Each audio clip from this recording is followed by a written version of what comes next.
casting a faint glow across the room. At first, I thought I was imagining things, but then I saw him. A man. He was standing at the foot of our bed. He wasn't moving, just standing there, staring at us. His features were hard to make out because the light from the hallway cast shadows across his face, but I could tell he was watching us. My heart started to race. For a moment, I couldn't move, my mind struggling to process what I was seeing. The alcohol still had a grip on me, and everything felt hazy and distant.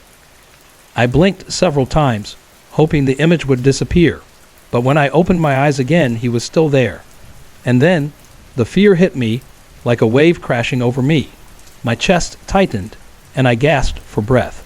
I had to say something. Who was he? Why was he in our room? I barely managed to find my voice, but I forced the words out. Who are you? I asked, my voice shaky, barely above a whisper. He didn't answer. He didn't even move. He just stood there like a stone. It felt like he was waiting for something. Or maybe he hadn't expected me to wake up. I couldn't see his face clearly, but I could make out that he was wearing a red plaid shirt and had dark hair and a thick beard. His presence was suffocating, and all I could think about was how he'd gotten into our room. Finally he spoke, his voice low and calm, almost too calm. I need to speak with Adam, he said. The words didn't make sense. I didn't know anyone named Adam, and there was no reason for this man to be in our room. I should have been more cautious, more alert, but with the alcohol still clouding my thoughts, I just couldn't process it all. Still, I knew something was terribly wrong. I didn't care about Adam or whatever excuse he had. I just wanted him gone. Without thinking, I screamed, the loudest scream I'd ever let out. Get out! I shouted, my voice raw with panic. My friend bolted upright in bed, eyes wide with confusion. She saw him too. The same mix of disbelief and fear washed over her face.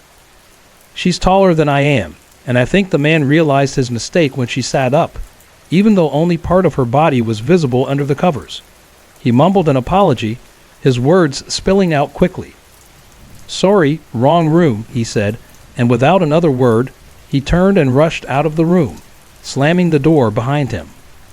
The sound of the door slamming echoed in my ears, and I was left in a state of shock. My friend quickly jumped out of bed, ready to chase after him, but I stopped her. I didn't want her running after some stranger down the hallway.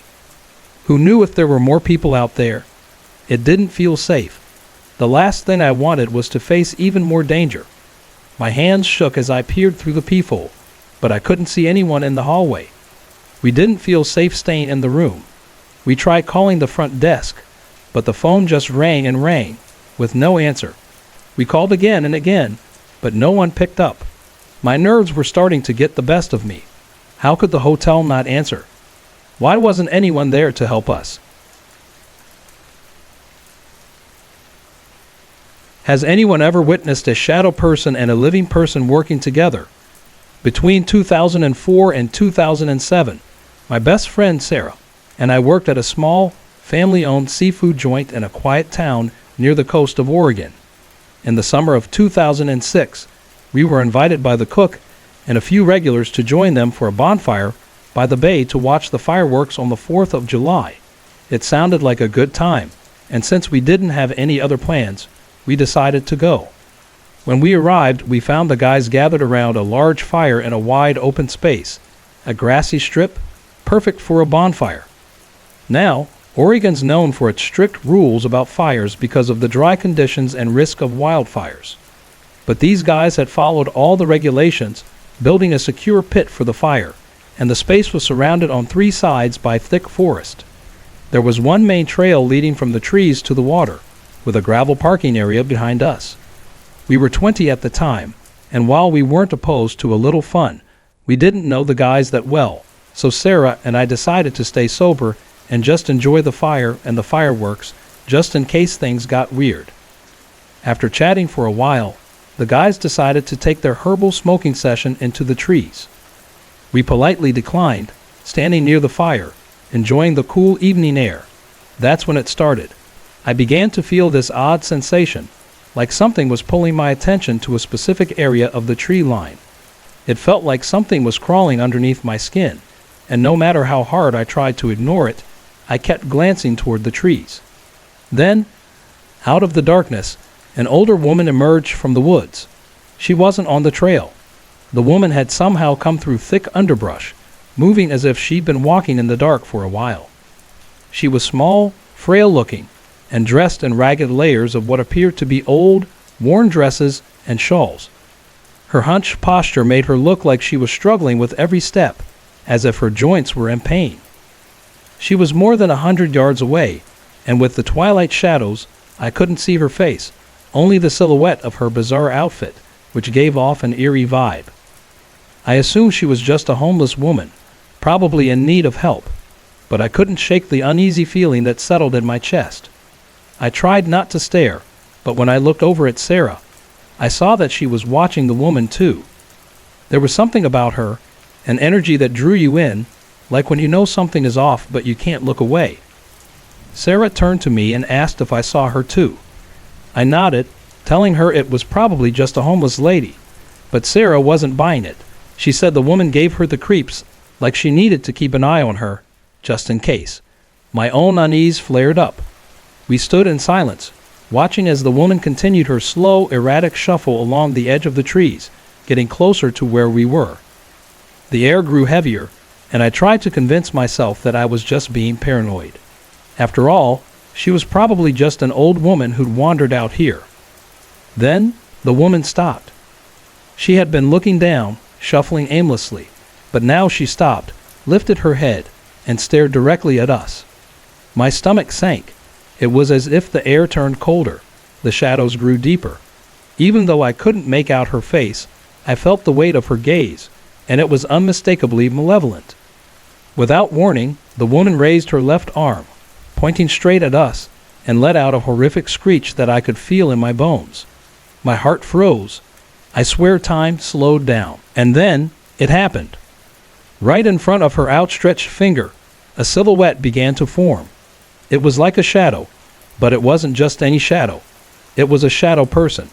It materialized from the air itself, dark and unnatural.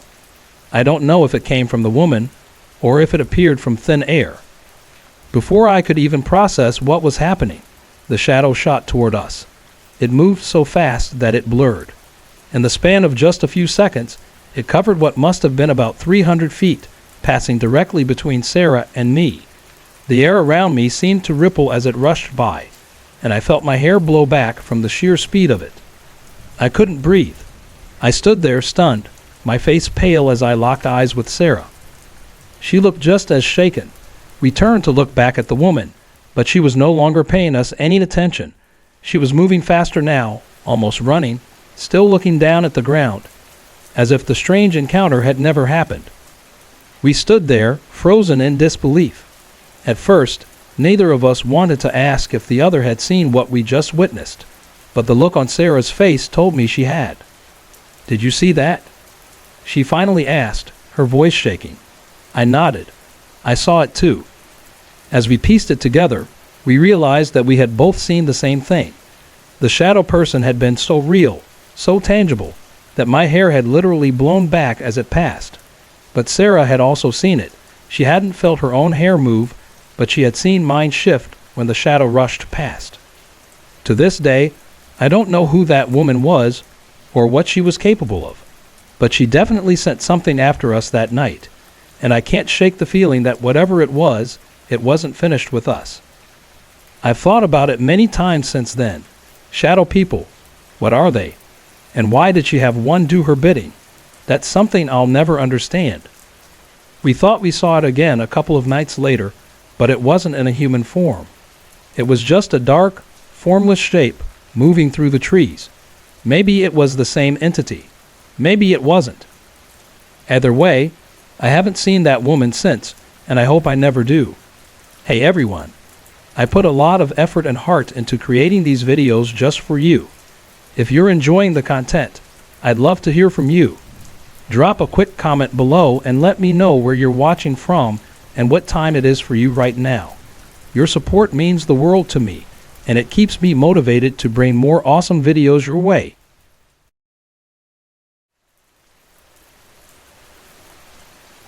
I was recently chatting about ghosts and sharing spooky stories with my best friend when I suddenly remembered a strange experience I had back in 6th grade during an outdoor education camp.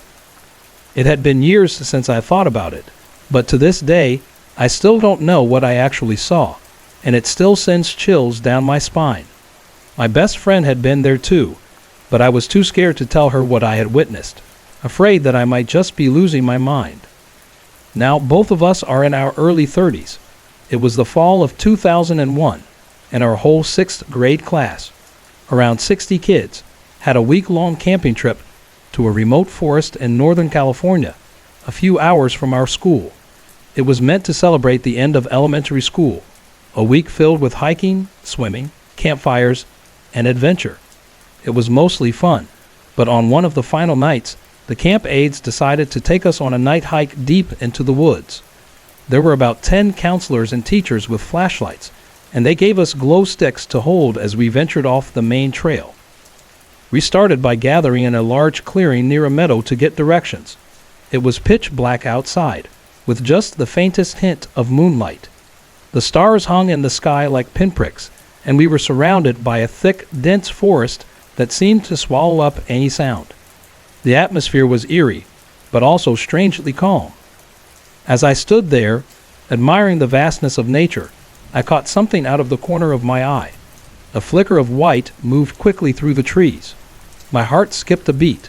I turned to get a better look, and what I saw was unsettling.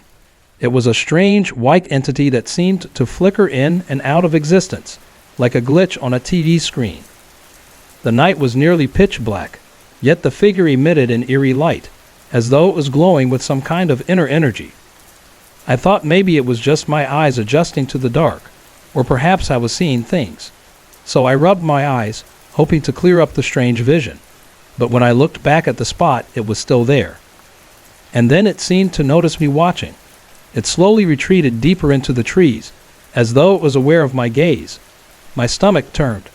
I glanced away, but when I did, I could still see it in my peripheral vision. It was slowly moving toward me, out of the shadows of the forest. At first, I thought it looked like a person, just a vague, shifting humanoid figure. But then it changed, morphing into a wolf-like shape, moving on all fours with unnatural speed. I was frozen. The hairs on the back of my neck stood up. Despite the distance between us, the sight of it made me feel sick to my stomach. I tried to convince myself it was just my mind playing tricks. I didn't believe in ghosts. I'd had a couple of strange experiences before, like hearing doors slam shut when no one was around, but I always chalked it up to imagination or faulty wiring. But this was different. As the night hike began, I kept my mouth shut. My best friend was right beside me, but I didn't say a word about what I'd just seen. I didn't want to risk her thinking I was crazy or imagining things. We left that side of the forest behind and started hiking down a steep trail through the woods. The trail wound through tall trees, and we were now walking in a single file line. The camp aides were scattered throughout the line, some at the front, some in the middle, and some at the back. I was somewhere in the middle, and after a few minutes of walking, I started to feel a prickly sensation crawl down my spine. My stomach churned. Something was wrong. I glanced behind me, and that's when I saw it again. The figure, now at the back of the line, moving slowly and steadily, following us. It was much closer than before. This time it looked more solid, more like a person, though its edges were still blurry and shifting. I couldn't make out any features. No face. When I stared at it directly, it seemed to lose form, becoming more ethereal. But when I looked away, it became much clearer, almost as though it was closing the gap. I couldn't move, couldn't speak. My heart raced. I was terrified, but I still didn't tell anyone. I thought maybe I was just imagining it. Maybe it was just the dim light playing tricks on me. We hiked for what felt like forever, and when we reached the top of the hill, the group started to turn around to head back. I saw the figure again, still at the back of the line. My heart dropped. I was going to have to walk right past it. As we moved forward, my anxiety grew. I had no choice but to pass it. And when I got within about 20 feet of the figure, it vanished. Just disappeared, like smoke fading into the air. I stood there, frozen for a moment, but it was gone. I didn't see it again. I didn't sleep that night in the open-air cabin. I just lay there, staring up at the ceiling, trying to ignore the feeling that something was still out there, watching me. The next day, we packed up and headed home, and I didn't think much about it for years. Fast forward a few years to when I was about 12 or 13. I was at a slumber party with my friends, and we were obsessed with anything spooky. Ouija boards, seances, you name it. I'd always been drawn to horror stories, and I was curious to see if we could really make contact with the other side. One night, we decided to try holding a seance. There were about 12 girls at the party, and 2 of us agreed to attempt the ritual.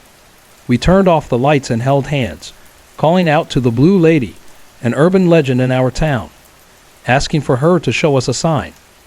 As we concentrated, I felt a strange sensation, a pinch on my forearm. It wasn't hard, just enough to leave a red mark.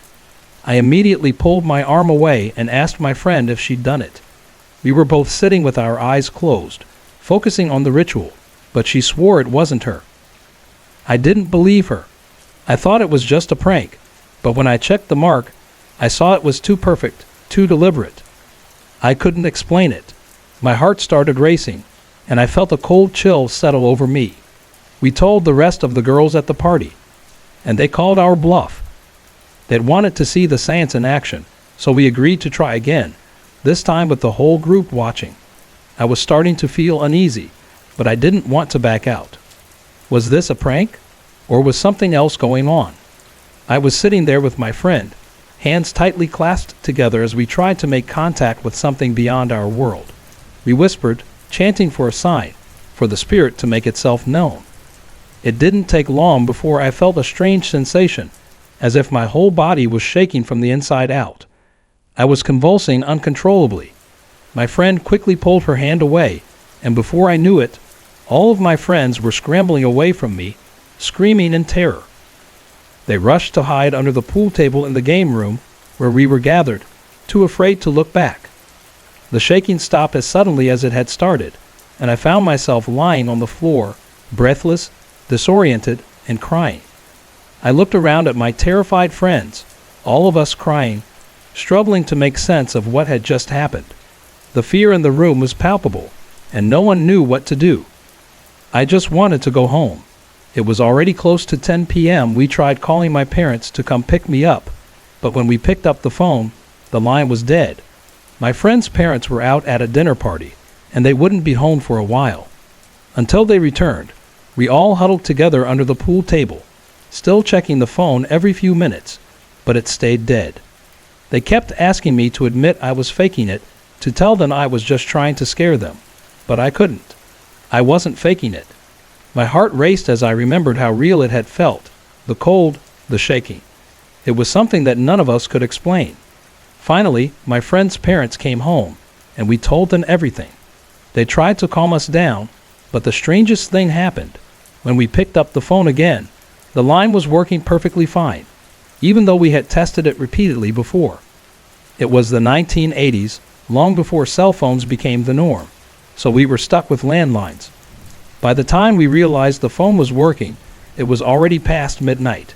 My friend's dad, still trying to keep things under control, suggested we try to sleep, but assured me that if anything else happened, he would take me home. Thankfully, nothing else did. But even to this day, I can't explain what happened that night. It's an experience I've never been able to shake off, and I haven't dared to do another seance or touch a Ouija board since then. Strangely, I still have my mom's old Ouija board packed away in my grandma's cedar chest. I've kept it all these years, but I can't bring myself to get rid of it. It's as if it still holds some sort of power. That night happened years ago, but the feeling has never left me. It started back when I first saw it, one of those shadowy figures that you think you're imagining at first. At first, I would see it outside, just off in the distance. If I was playing with the neighbors, I'd catch sight of something tall, too tall to be a person, darting from one house to the next. Each time I would ask my neighbors. They'd tell me I was imagining things, and I even once ran over to check, thinking it might have been a dog or something, but there was never anything there. This went on for a while, until one night I saw it again, this time standing just out of sight, beneath a dim street lamp. I could feel it, though, like it was watching me. The air felt colder, and I felt a knot in my stomach. Soon, I began seeing it more often. One night, I was lying in bed, just playing around on my iPad, when I heard something. A noise coming from the side of my room. I grabbed my flashlight and shone it around, but there was nothing there. I was on a loft bed, so I got scared thinking something might be underneath it. But I found nothing. But for some reason, I turned the light towards the vent that I could see from my bed. That's when I saw it. A face, dark and all black, with glossy, beady eyes staring at me.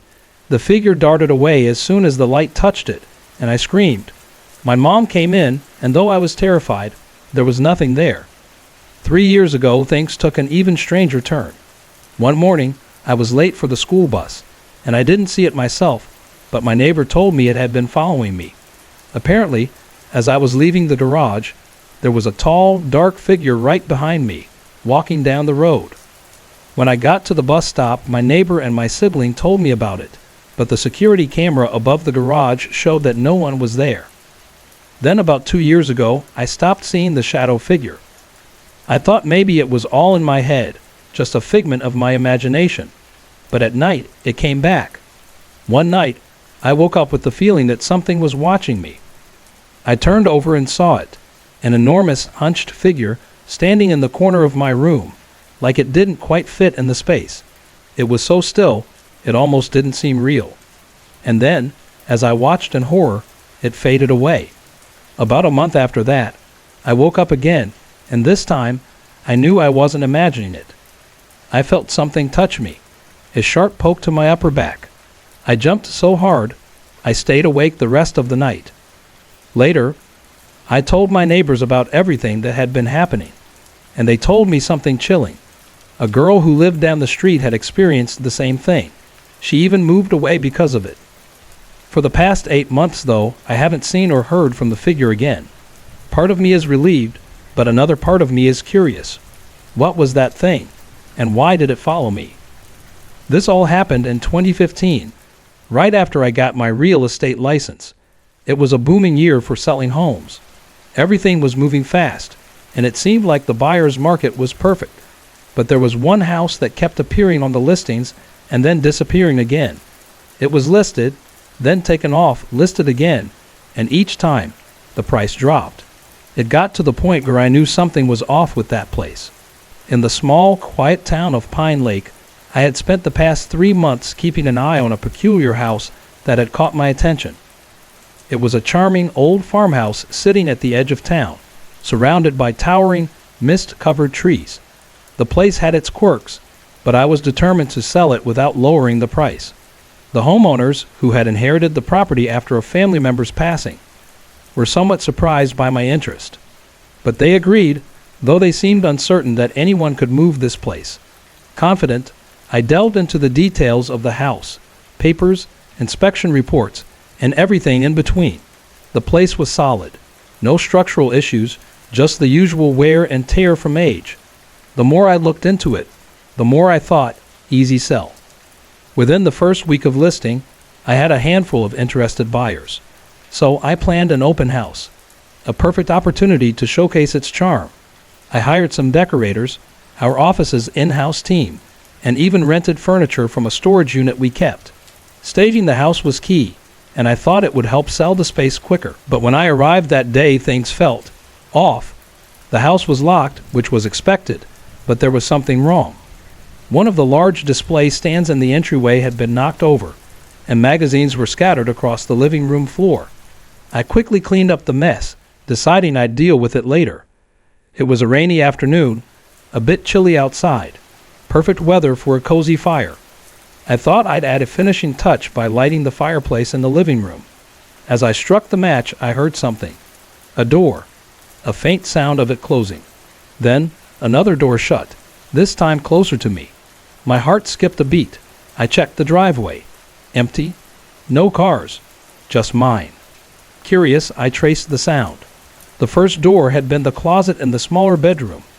I stepped inside, ready to open it, when, bam, the bedroom door slammed shut behind me, rattling the house.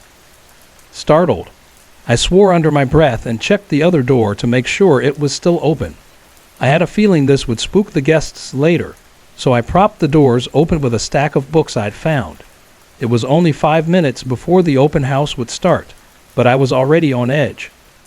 I took a seat in the kitchen, keeping an eye on the front door. The house was quiet, but I had this uneasy feeling like someone was standing behind me. I turned around, and that's when I saw it. Every single cabinet in the kitchen was wide open. I froze. The air felt thick. What the hell? I muttered, grabbing my phone for some form of comfort, even though I wasn't sure what I'd do with it. The feeling of something being wrong pushed me to act. I walked over and quickly closed all the cabinets, but then I heard a strange sound, like something fluttering in the air. I turned in time to see magazines fly across the living room, propelled by an unseen force. My heart pounded in my chest. I ducked as the magazines soared past me, but then the real shock came. A gust of wind, strong and unnatural, blasted across the room, sending a burning ember and a piece of wood from the fireplace onto the rug. Panic set in. I rushed to the kitchen, grabbed the fire extinguisher, and sprinted back to the living room. The fire was small, but I wasn't about to let this place go up in flames. I managed to put it out, but the weird feeling didn't go away. As I stood there panting, I heard the sound of a car pulling into the driveway. My heart sank. It was time. The guests were arriving. But when I glanced back toward the bedrooms, all the doors were closed.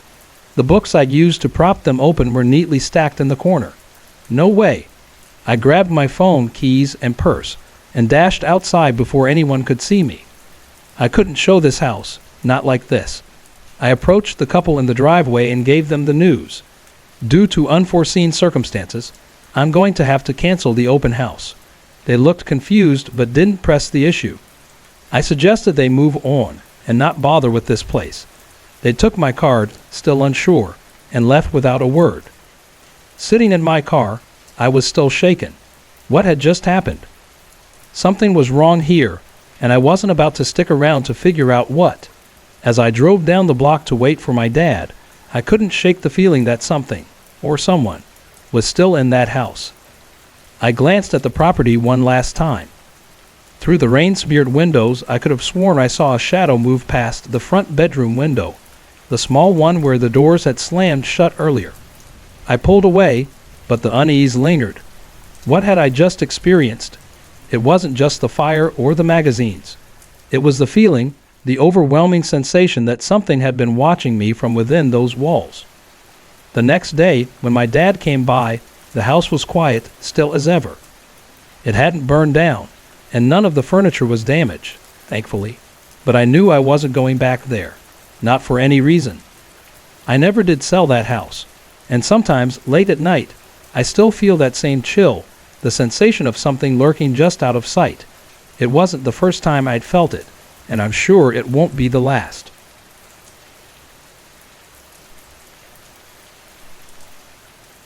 A few years ago, when I was 13, I had one of the most unsettling experiences of my life. At the time, I was relatively well known in school, and I had a tight-knit group of friends: Rose, Lynn, Noah, and Zach. We were inseparable and always looking for new adventures. We went camping, took road trips, hit the beach together. Those were some of the best memories of my life. Noah's family was pretty well off, and all of our parents were fairly relaxed about the rules, which worked out perfectly for us.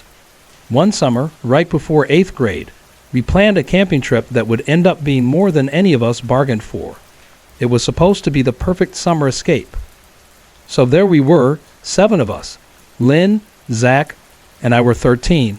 Noah and Rose were 14, and Margot and Todd were 17, both older siblings who joined us to make sure we didn't get too out of hand. We decided to camp in a forest about 20 miles outside of Silver Springs, a small town near us. It was pretty isolated, no phone service, no nearby homes, just miles of dense trees and silence. Noel's place was the closest house, and we got there easily enough, all excited about the adventure ahead. We set up camp in a clearing surrounded by tall pines, with the lake just a short walk away.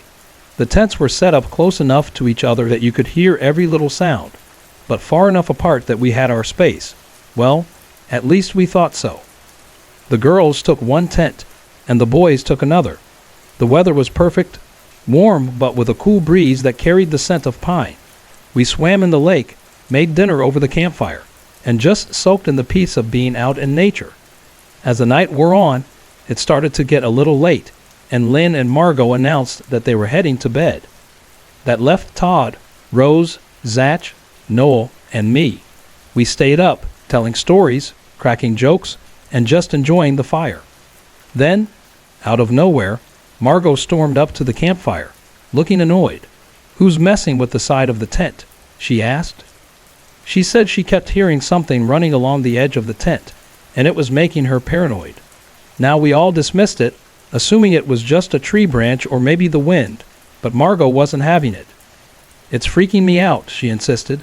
We all shrugged it off. After all, we were in the woods, and it was probably just a random noise. Todd made a joke about it being nothing more than a branch, and Rose and I decided it was time to get some sleep. We headed back to the tent. Lynn was already asleep when we crawled in, and I was closest to the entrance, with Margot on the far side, next to Lynn. Rose was between us. The air was cool, and everything was silent, save for the faint sounds of the night, crickets, the rustling of leaves. I fell asleep almost instantly, but then something woke me up with no clear reason at all. I checked my phone. It was 2:15 a.m. I glanced around the tent, eyes slowly adjusting to the darkness. That's when I heard it, a faint tapping. A soft giggling followed soon after. It didn't sound like any of us, though. It was a deep voice, maybe a male's. It sent a chill down my spine, but I convinced myself it was just my imagination. The tapping continued for a minute or two, accompanied by a low giggle. Then it stopped. I told myself it was just a tree branch, maybe the wind, or even one of the boys trying to scare us. But that didn't feel right. I tried to dismiss it and fell back into a fitful sleep, but I couldn't shake the feeling that something was off. By dawn, Rose woke me up, and I was glad to have some light. We decided to go on a short hike, just to stretch our legs after the night. We split into two groups. Margot, Lynn, Rose, and I would hike for a couple of hours, while the boys stayed behind to fish and cook. When we got back, things had taken a turn for the worse. The boys weren't at the campsite. It was quiet, too quiet. Margot, Lynn, and Rose rushed down to the lake to find them. But I had this horrible feeling in my gut. I made my way back to the tents, and that's when I screamed. The tents had been slashed, not just torn, but cut deliberately. I stepped closer, my heart racing. The cuts were small, like someone had used a pocket knife to tear through the fabric. These weren't random tears. The material was tough, hard to cut through, but someone had done it with precision. I was shaking now, my mind racing. No way could this be an accident. Margot, Lynn, and the boys came running to our screams, and they looked just as stunned as we did. We quickly decided to pack up and leave. There was no way we were staying another night in that place. Then Todd dropped another bombshell. His tires were slashed too. That was it. We were all officially freaking out. With no phone service, no way to contact anyone, and everything messed up, we had to leave. Luckily, Margot's tires were fine, and she agreed to drive Noel and Lynn to the nearest town to get help. She dropped them off so they could call 911 and tell our parents what had happened. The rest of us, Zach, Todd, Rose, and I, were left behind. We decided to start walking toward the main road, hoping Margot wouldn't have to drive so far. I'll never forget that feeling as we walked away from the campsite. The air felt colder, heavier. My phone had died by the time we were halfway down the path, and I couldn't shake the sense that we weren't alone. We kept walking, not daring to look back. Every step felt like it took us farther away from something I couldn't explain, but that I would never forget. What do you think happened next? Would you have stayed or left like we did? Have you ever felt that kind of fear when you couldn't explain why you were scared? It was a hot, humid afternoon. Around 1 p.m. Zach and Rose both had working phones and kept us updated on how far we had walked. As we trudged deeper into the woods, I began to hear branches snapping behind us, much farther into the trees than where we had walked. I couldn't shake the feeling of paranoia creeping in, growing stronger the longer we were out there. I turned to Todd, sharing my unease, and he became more alert, constantly glancing over his shoulder. We had been walking for about 30 minutes, and Margot was probably already at Noel's house, or at least on her way, when Todd suddenly screamed, "Run!" Without thinking, I turned around to look. There, just beyond the trees, 3 figures were charging toward us. 2 of them carried knives, and they were all easily over 6 feet tall. Todd was about 6 feet himself, but I doubted he could take on all 3 of them. Even in the bright daylight, their faces were hidden, completely obscured by dark hoods and masks, like something out of a nightmare. They looked like they weighed at least 200 pounds each, and the smallest one was probably still around 6'2". My heart raced as the adrenaline surged. It might sound unbelievable, but I was terrified. We broke into a full sprint, running as fast as we could. The figures chased us for a while, but eventually they gave up or decided we weren't worth the trouble. We didn't stop until we hit the main road, our breath heavy and our eyes darting around constantly, looking for any sign of them. We kept walking quickly, our fear palpable, until Margot showed up. We told the police everything, but when they searched the woods, they found nothing, no sign that we had even been there.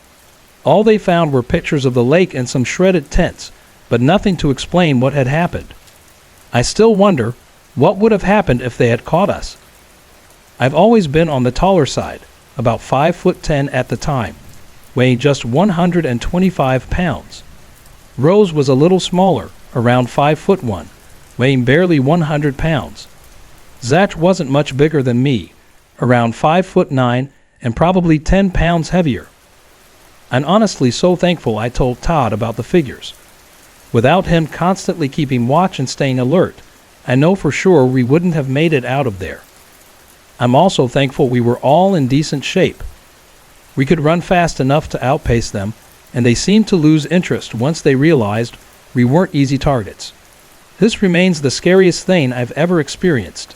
To this day, I have no idea who those people were or what their intentions were, but it still sends chills down my spine just thinking about it. I know I've rambled on a bit, but I want to make sure you understand how secluded we were out there. It could have ended much worse if not for my parents. That summer was the first time I was home after my first year at college. My family's house is on the outskirts of a small town, surrounded by thick forests. There's a man-made lake nearby, fed by a river that stretches for miles through the woods, branching off into smaller streams to the east. Just behind our house, there's a small grassy path that leads to the river, winding its way through the forest. It's a long walk, one I used to take often as a child. I know that forest like the back of my hand. The trees are dense, and it's easy to get lost if you're not familiar with the area. The path curves north, slowly veering away from the stream, before taking a sharp turn westward. At that point, the stream is hidden deep within the forest. I usually kept walking, following the stream as it made its way north, and then I'd follow the river west to the lake. The terrain is uneven, steep slopes, sudden drops, and you're completely surrounded by thick trees. I'd spent countless hours wandering that forest over the years, whether alone or with my dad, and I'd never seen another soul out there. That summer, I went twice on my own. The first time, I left early in the morning. I followed the familiar path and veered into the woods at the sharp bend, eventually reaching the stream after about an hour. As I let my fingers skim the cool water, I heard something odd, a bell ringing faintly from far off to the north. It wasn't a continuous sound, but more like a bell ringing frantically in the distance. I paused, listening carefully, trying to make sense of it. I wondered if it could be a lost hunting dog, but the bell didn't sound like it was coming from anything small. It had a weight to it that didn't match any animal I knew. I started walking north, moving toward the sound. Yeah, I know it sounds reckless, but I was already heading that way, so what harm could it do? But as I got closer, the bell grew quieter, as if moving away from me.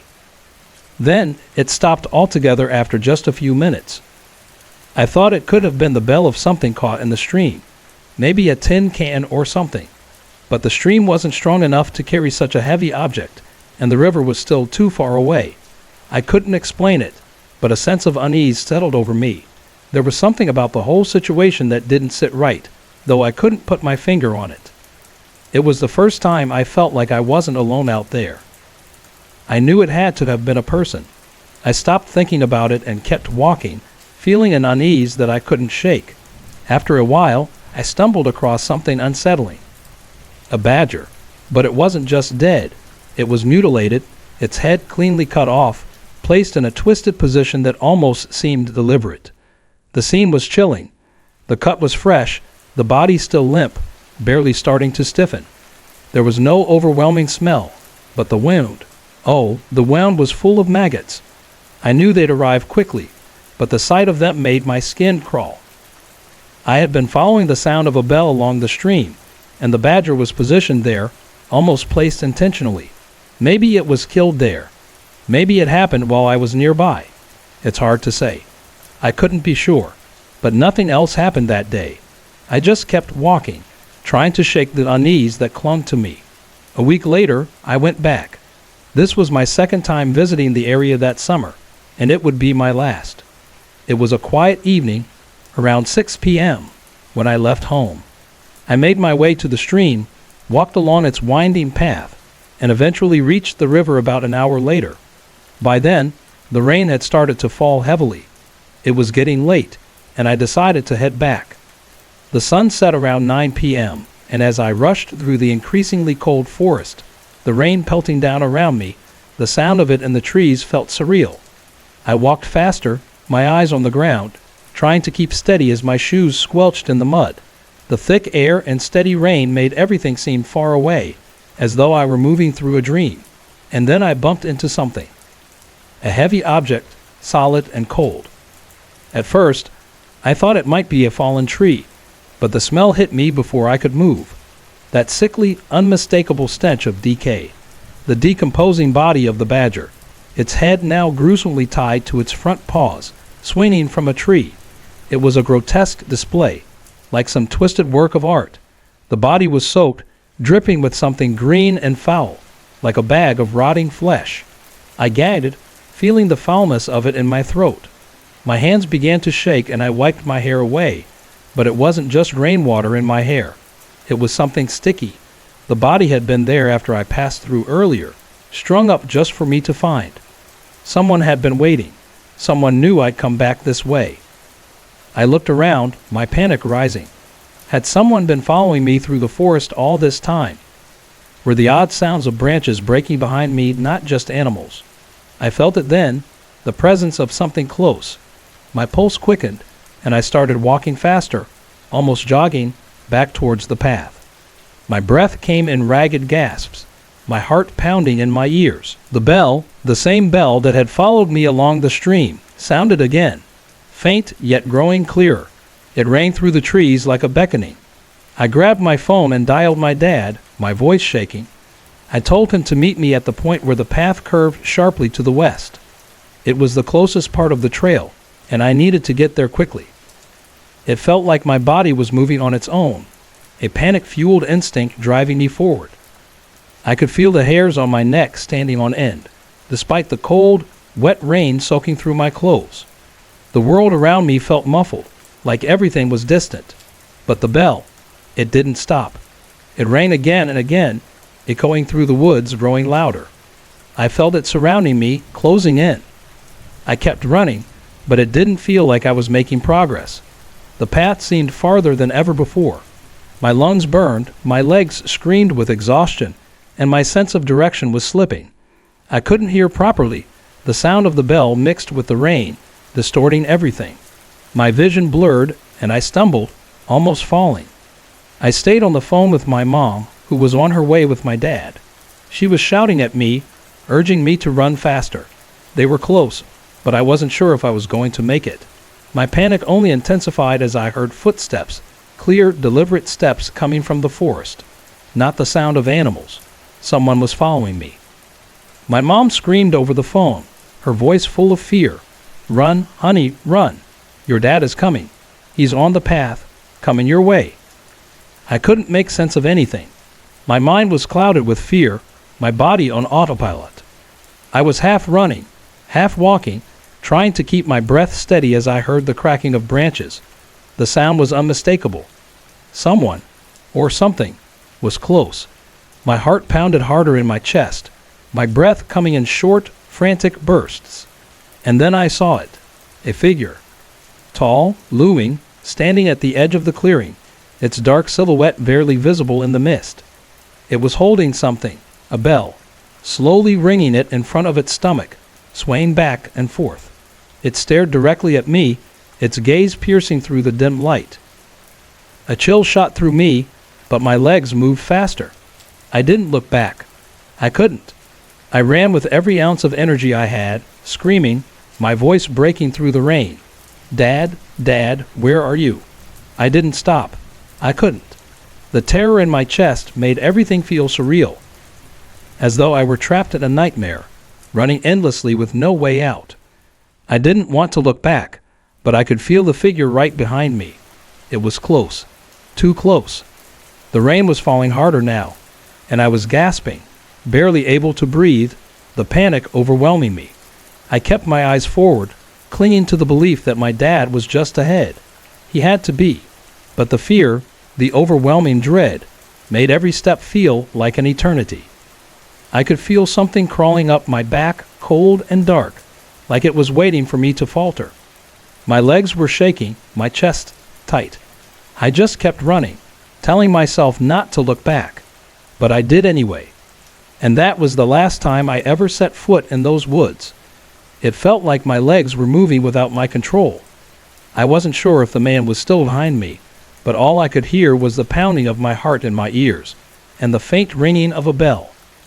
Then I heard my dad shout my name, and I could tell by the way he called it out that he was close. He could see me. As soon as I reached him, I practically threw myself into his arms. And sure enough, my dad heard the bell too. On the phone, my mom could hear it ringing as well.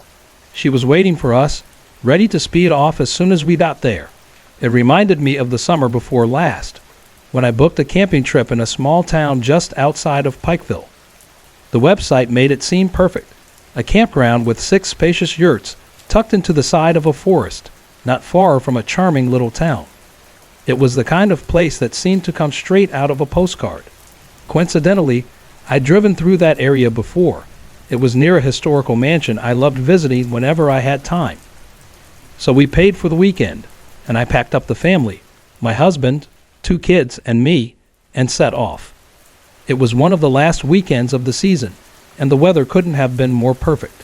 The campsite sat on a gentle hill, with the owner's farmhouse at the very top.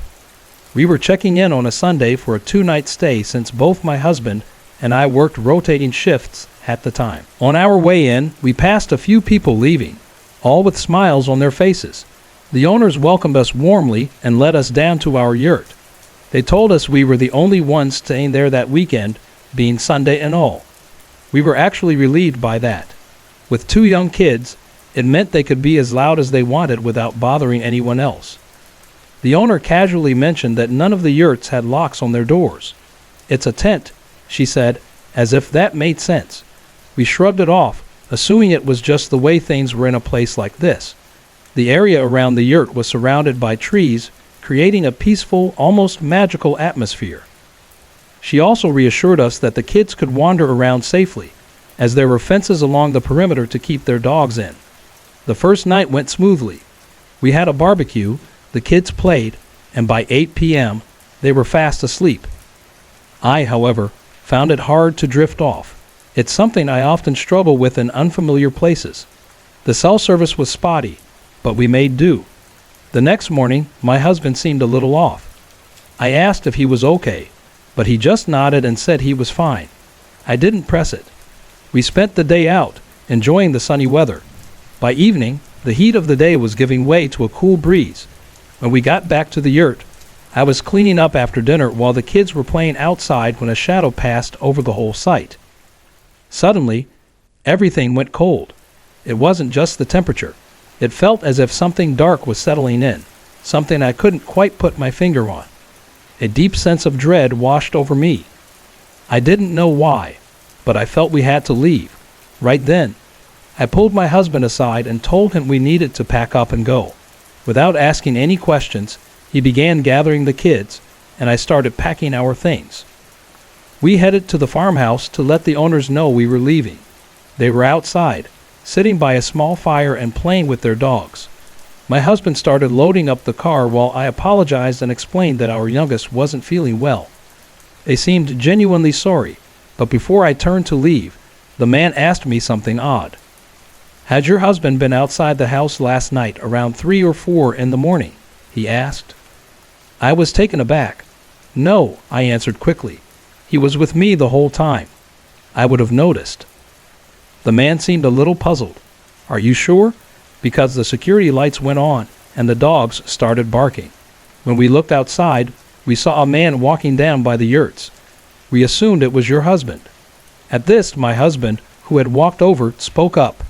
"No, I didn't go outside." "Why? What's going on?" The man just nodded, clearly uncomfortable. "That's strange then. Anyway, take care. Hope your little one feels better soon." We said our goodbyes and left in a hurry. As we drove away, I couldn't shake the feeling that something wasn't right. A mile or so down the road, my husband turned to me, his face serious. "You were right," he said softly. "I didn't feel right this morning. I didn't want to tell you, though. I thought maybe I was just being paranoid." I glanced at him, feeling the tension in the car grow. He continued, "I had to use the bathroom in the middle of the night. As I was getting up, I heard footsteps on the decking outside. Two-legged footsteps, not hooves or anything. I just lay there, hoping the kids wouldn't wake up." A chill ran down my spine. We never spoke of it again, but that night we both knew something had followed us, something that didn't belong.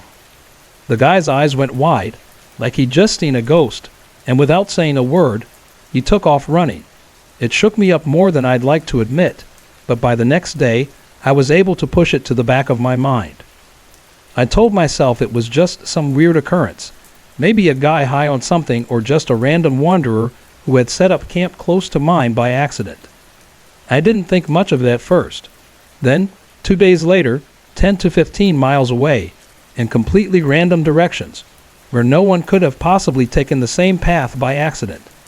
I sat by the fire that night, staring into the flickering flames, when I started hearing noises that set me on edge.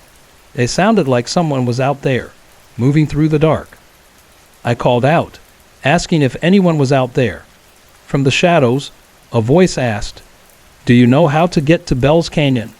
I replied, "No, I don't even think that's a real place." The voice continued talking from just beyond my line of sight. I tried to shine my flashlight toward the sound, but the voice yelled, "Hang that away," and it sounded spooked. I wasn't about to provoke someone who might be a few screws loose, so I lowered the light. After what felt like an eternity, 15 minutes at least of random, unsettling questions from the darkness, it sounded like the person had gotten closer. I shone my light toward the sound again, and there he was, the same guy who had been outside my tent just 2 nights before. There was no way it was a coincidence. He'd somehow followed me all the way across that vast wilderness, nearly 15 miles over 2 days. No way he could have just ended up there. As soon as the light hit him, he bolted again. I started to chase him, but I didn't want to end up lost in the dark wilderness, so I stopped myself after only 100 or 200 feet. There was no denying it now. This wasn't some random coincidence. He'd been following me, and that realization hit me like a punch to the gut. I made up my mind then and there. This trip was over. I hiked out the next morning, but not before I took every precaution to make sure I wasn't being followed. I doubled back constantly, trying to lose anyone who might be trailing me. I would hide, wait, and then move again to see if I was being followed. The terror I felt during those 3 days is hard to put into words. The thought that I was being hunted in those woods was overwhelming. I had to come up with strategies to avoid being tracked. On the first night, as I camped in my tent, I could hear someone walking in circles around me, but by the time I worked up the courage to look, nobody was there. On the second night, I thought I heard animal noises in the distance, but as I listened closer, I became more and more certain it wasn't an animal at all. It sounded like a person imitating animal calls, like they were trying to mimic the sounds of the forest. It could have been an animal, but it felt so deliberate. I never saw him again, but it still haunts me to this day. When I finally got back to my car, the relief I felt was so intense, I almost cried. To this day, it remains the most terrifying experience I've ever had. I still don't know who that guy was or what he wanted, but the fear I felt during those days, I can't fully explain it. This all happened about 2 years ago during my time in university while working toward my degree in biology. I'd signed up for a field trip organized by the ecology department to collect samples for an experiment. The group consisted of 9 people, 8 students and a supervising professor. We drove a few hours out of town to a remote campsite nestled deep in the Pacific Northwest wilderness. It was late when we arrived, so we quickly set up our tents. One of the other students had brought a big pot of homemade split pea soup and offered some to everyone.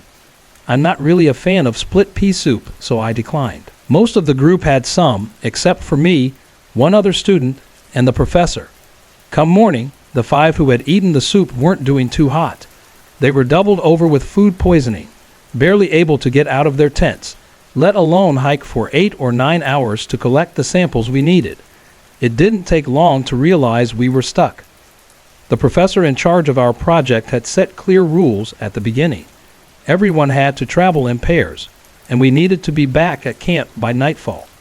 But as the days passed, those rules were quietly dropped. The priority became sticking to the timetable and collecting the necessary samples. We were simply told to do our best to finish the work, safely, of course. That morning, I set out alone for a full day of hiking. After a mile or so, I reached the creek I was supposed to follow. The plan was to travel about 4 miles upstream, stopping every quarter mile to collect water and soil samples. The new pace meant I had to move quickly to make it back before nightfall. By the time I was halfway through the day, it was clear that wasn't going to happen. About 2 miles into my hike, I stopped for lunch, sitting on a fallen log, overlooking the creek. It was peaceful, until I caught the smell of cigarettes. It wasn't the scent of someone actively smoking, but that old, musty odor that clings to an abandoned car where cigarette butts have been left to rot for weeks. I glanced around, but I saw no one. At first, I thought it might be the wind carrying the scent of a distant hiker or hunter, but minutes passed, and the smell didn't fade. The forest around me wasn't thick with vegetation, but there were enough trees and shrubs for someone to easily hide. I felt uneasy, realizing that whoever was close enough to make me smell them for so long hadn't made a sound or appeared. I hurriedly packed up my lunch, stuffed the trash into my bag, and moved along the creek. The musty smell disappeared, and for a while, I thought I was just imagining it. But when I arrived at my last sample point, long after dusk, the smell was back. By this point, the woods were growing dark. Looking back now, I realize how foolish it was to stay out so late. Hiking back to camp in the dark was dangerous enough, even without the added tension of a cigarette smoking stalker. I had just packed the collection tubes into my bag, and trying to ignore the gnawing feeling in my stomach, I flicked on my flashlight. Hey everyone, I put a lot of effort and heart into creating these videos just for you. If you're enjoying the content, I'd love to hear from you. Drop a quick comment below and let me know where you're watching from and what time it is for you right now. Your support means the world to me, and it keeps me motivated to bring more awesome videos your way.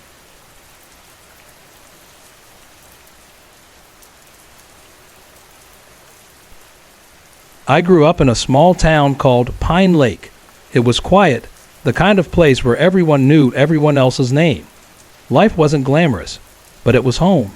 My family lived in a modest house nestled on a peaceful street, with trees lining the sidewalks and the distant sound of trains passing through the town.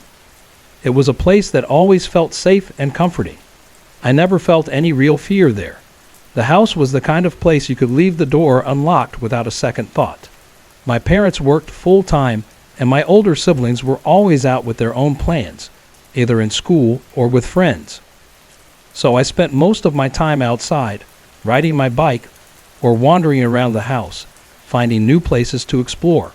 It was always peaceful, always calm. When I turned 7, everything felt even more perfect. My family adopted a small dog named Max from a shelter.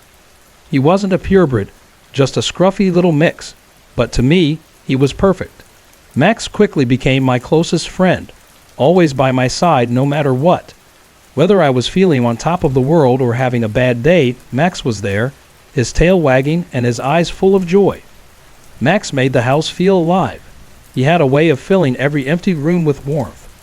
Even when I was home alone, which wasn't often since my parents were around, he made sure I never felt truly alone. The house seemed less quiet, less empty, because of him. He was my constant companion, my protector. But time doesn't stand still, and as I grew older, I began spending more time on my own. My parents' jobs kept them busy, and my siblings were in their own worlds. But Max was always there. He wasn't just a pet. He was family. I never felt afraid, not even in the middle of the night when the house seemed to settle and groan. I knew Max would be there to keep me company. Then, when I turned 15, everything changed. My family decided to move out of our cozy house and into a smaller one a short drive away. The new place was on the edge of town, surrounded by thick woods. It was peaceful, yes, but that isolation was a little unsettling. The trees seemed to close in around the house, and the quiet was deeper here, somehow heavier. Not long after we moved, Max grew sick. It was something I had known was coming, but even so, it didn't make it easier. His decline was slow, and when the day came that we had to say goodbye, I felt like I had lost a piece of myself. Max had been with me through so many years, and now, with him gone, everything felt emptier. That summer, with no school to distract me, I spent most of my time alone in the house, adjusting to life without Max. My family was grieving too, but in different ways. They tried to stay strong, but there was an undeniable sense of loss in the air. The house, once full of life, felt hollow. Even though my parents and siblings were still around, it wasn't the same. The silence was overwhelming, as though the walls themselves were mourning. I hadn't spent much time in the new house on my own yet. It was larger, with more rooms to explore, and every creak and groan seemed louder in the silence. The thick forest surrounding the house seemed to press in on me at night, making the isolation feel even more profound. I was used to a quiet life, but this was different. The house, even with its beautiful view of the trees, seemed to be hiding something. At night, the house creaked in ways I hadn't noticed before, and sometimes I thought I heard sounds that didn't make sense. It could have been the wind rustling through the trees, or perhaps just my mind playing tricks, but it made me uneasy. There was something about this house that didn't sit right with me, something I couldn't explain. Then, one morning, about a week after Max had passed, something happened that I can't explain. My parents left for work early, as usual, leaving me alone in the house. I spent the first part of the morning in my room, scrolling through my phone, watching videos to pass the time. But soon, hunger set in, and I decided it was time to make some breakfast.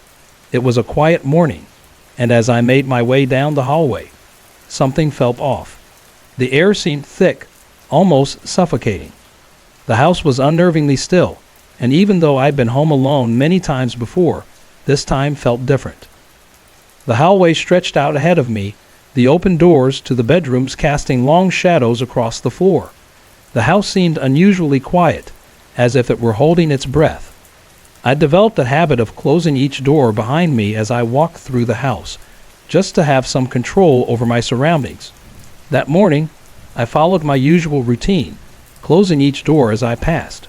But this time, something felt wrong. I couldn't shake the feeling that I was being watched. It was late in the evening when I walked past the door to my parents' room. It was slightly ajar.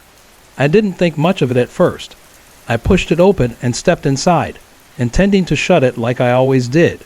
But when I tried to close it, I didn't hear the usual soft click of the latch. It felt off. I tugged on the door a little harder until it clicked into place. Satisfied, I turned and walked back toward the kitchen, brushing off the strange sensation that lingered in the back of my mind. Hours later, I was back in my room, finally feeling more at ease. I had spent the better part of the morning listening to music and watching videos when hunger struck again. Setting my headphones aside, I stepped into the hallway. That's when I saw it. The door to my parents' room was wide open. My heart skipped a beat. I was sure I had closed it earlier. Doors don't just open on their own, do they? I stood frozen, staring at the doorway, trying to make sense of it, but nothing added up. The house felt oddly still, too still. I strained my ears, but there was no sound. The eerie silence was almost suffocating. I gripped the railing along the stairs, trying to steady myself, and forced myself to move. My feet led me toward the kitchen, where I grabbed one of my parents' large kitchen knives. It felt ridiculous, but holding it somehow made me feel safer. I decided to check every room, just to make sure I was alone. The first few rooms were exactly as I had left them, empty. But as I neared the last room, the fear in my gut grew. My parents' room. The door stood wide open at the end of the hallway, and I couldn't shake the feeling that someone was inside. Mom? Dad? I called, my voice barely more than a whisper. There was no answer. I took a deep breath and stepped inside. The room looked just like I remembered it. Neat, tidy, nothing out of place. But when I crouched down to look under the bed, I saw something that stopped me cold. A small patch of dirt on the floor, right by the edge of the bed. Then I heard it, a soft thud. My heart skipped a beat, and I whipped around, my gaze snapping toward the bathroom door at the far end of the hallway. I could hear movement coming from behind it, quick, frantic. Then I saw a shadow slip under the door. My breath caught in my throat. I was paralyzed, unable to move, as the sound of footsteps echoed in the hall, followed by another thud. I didn't hesitate. I bolted. I ran straight back to my room, my hands shaking as I grabbed my phone. My mind raced, but for some reason, I didn't dial 911 right away. Maybe I was too stunned, or maybe I didn't want to believe what was happening. Instead, I called my parents. They didn't hesitate. They rushed home, and before long, they were at the door, calling the police. When the officers arrived, they combed through the house. They found traces of dirt and shoe prints all over the floors. The prints led to nearly every room, except mine. The most unsettling part. Nothing had been stolen. All the valuables, electronics, everything was just as it had been. It was as if whoever had been inside wasn't looking for anything to take. A few months later, we moved out. It wasn't just because of that night. There were other things about the house, strange things that we couldn't ignore. But even now, every time I think about it, a cold chill runs down my spine. What if I hadn't been listening to music? What if I had heard the intruder come in? What if I had seen them, faced them head on? It's a question that still haunts me. I'll always wonder, what would have happened if I had done things differently that night?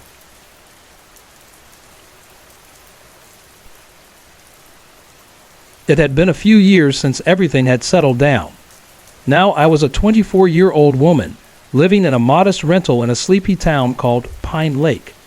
It wasn't anything grand, just a quiet place I could call home, nestled between tall oak trees and the winding roads that made this town feel isolated yet cozy.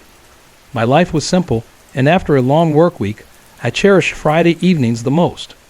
Those nights were mine to unwind and recharge. That particular Friday started like the rest. After a long day of work, I cooked a quick dinner, a bowl of pasta, and then collapsed onto the couch with the TV remote in hand. As usual, I scrolled through streaming options until I settled on a thriller. Nothing too serious, just something to fill the evening with some light suspense. As the opening credits rolled, I felt the exhaustion of the week catch up to me. By 8 p.m., I was asleep on the couch, the movie's soft soundtrack still playing in the background. I woke up abruptly. The sharp sound of my phone's notification alert ripped through the stillness of the room. My heart pounded as I blinked, trying to adjust my eyes to the dim light. The faint glow from my phone on the coffee table was the only source of illumination in the otherwise dark room.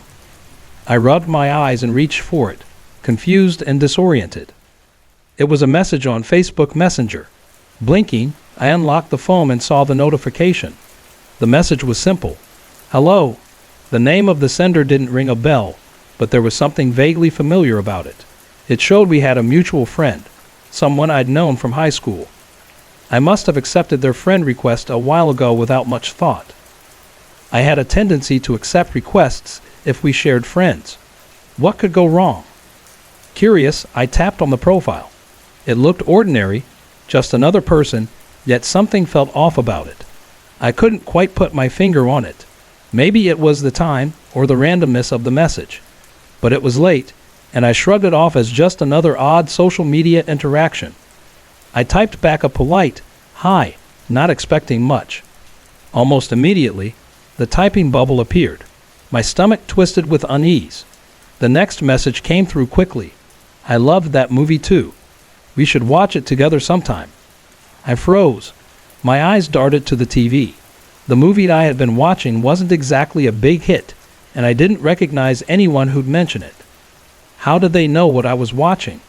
My pulse quickened, and a cold shiver ran down my spine. I glanced at the window, though the blinds were drawn tightly. The darkness outside felt suffocating. Was someone watching me? How else could they possibly know? Another message popped up. The notification buzzed loudly, breaking the tense silence in the room. I didn't want to open it.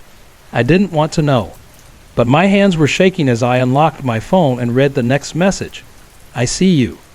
My breath hitched, my body going cold. Panic surged within me. I looked at the windows again. They were still closed. But my mind raced. How long had they been watching me? Were they outside? Worse, were they already inside? Before I could even process what was happening, the doorbell rang. The sound was jarring, slicing through the silence like a blade. I froze, my eyes wide with terror. There was no way anyone had come to the door. At least I was sure no one had walked up to it. I quickly dialed 911, my voice trembling as I spoke to the operator. "Please, help me. Someone's at my door. They've been sending me messages," I whispered, fighting back tears. The operator remained calm, her voice steady. She assured me that help was on the way and told me to lock myself in a room. I didn't hesitate. I grabbed my phone and retreated into the bedroom, locking the door behind me. My heart pounded in my chest as I crouched next to the bed, clutching the phone to my chest. Then the messages came faster, buzz after buzz, each one jolting me like an electric shock. I didn't want to look, but I couldn't stop myself. I forced my trembling hands to open the next message. "Open the door now." Tears streamed down my face as I silenced the phone, but the panic didn't stop.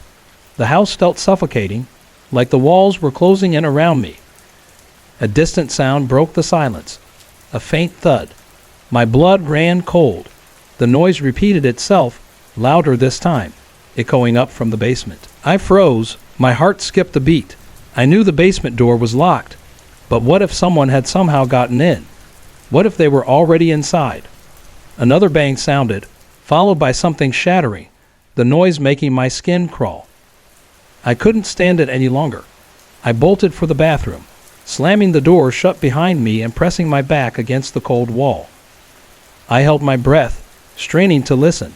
Slow, deliberate footsteps echoed up from the basement stairs, getting closer. Every creak of the old wood floor sent a fresh wave of terror through me.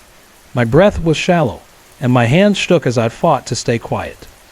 Then a knock. Loud. Hard. It came from the front door. A voice followed. "Police. Open up." I felt a rush of relief flood through me. I scrambled to the door, fumbling with the lock until it clicked open. 2 officers stepped inside, their calm expressions offering me a brief moment of comfort. I pointed toward the basement, almost choking on my words. "He's in the basement. Please hurry," I pleaded. The officers exchanged a quick look before drawing their weapons, and moving cautiously toward the stairs. I stood frozen in the living room, hugging myself tightly, listening for any signs of movement. A few moments later, I heard it. A struggle, footsteps shuffled, grunts, then a loud crash. My heart raced, and I stayed rooted to the spot, straining to hear anything that might give me answers. The noise didn't last long.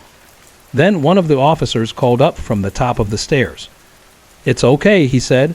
"We've got him." I felt a wave of relief wash over me, but it didn't last long. The officers guided the man out of the basement, his hands cuffed tightly behind his back.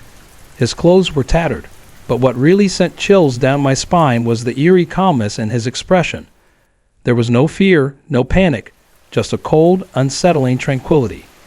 As it turned out, he had gotten into the house through the basement window well. That must have been the noise I'd heard earlier. He had been watching me for weeks, ever since I accepted his friend request on Facebook.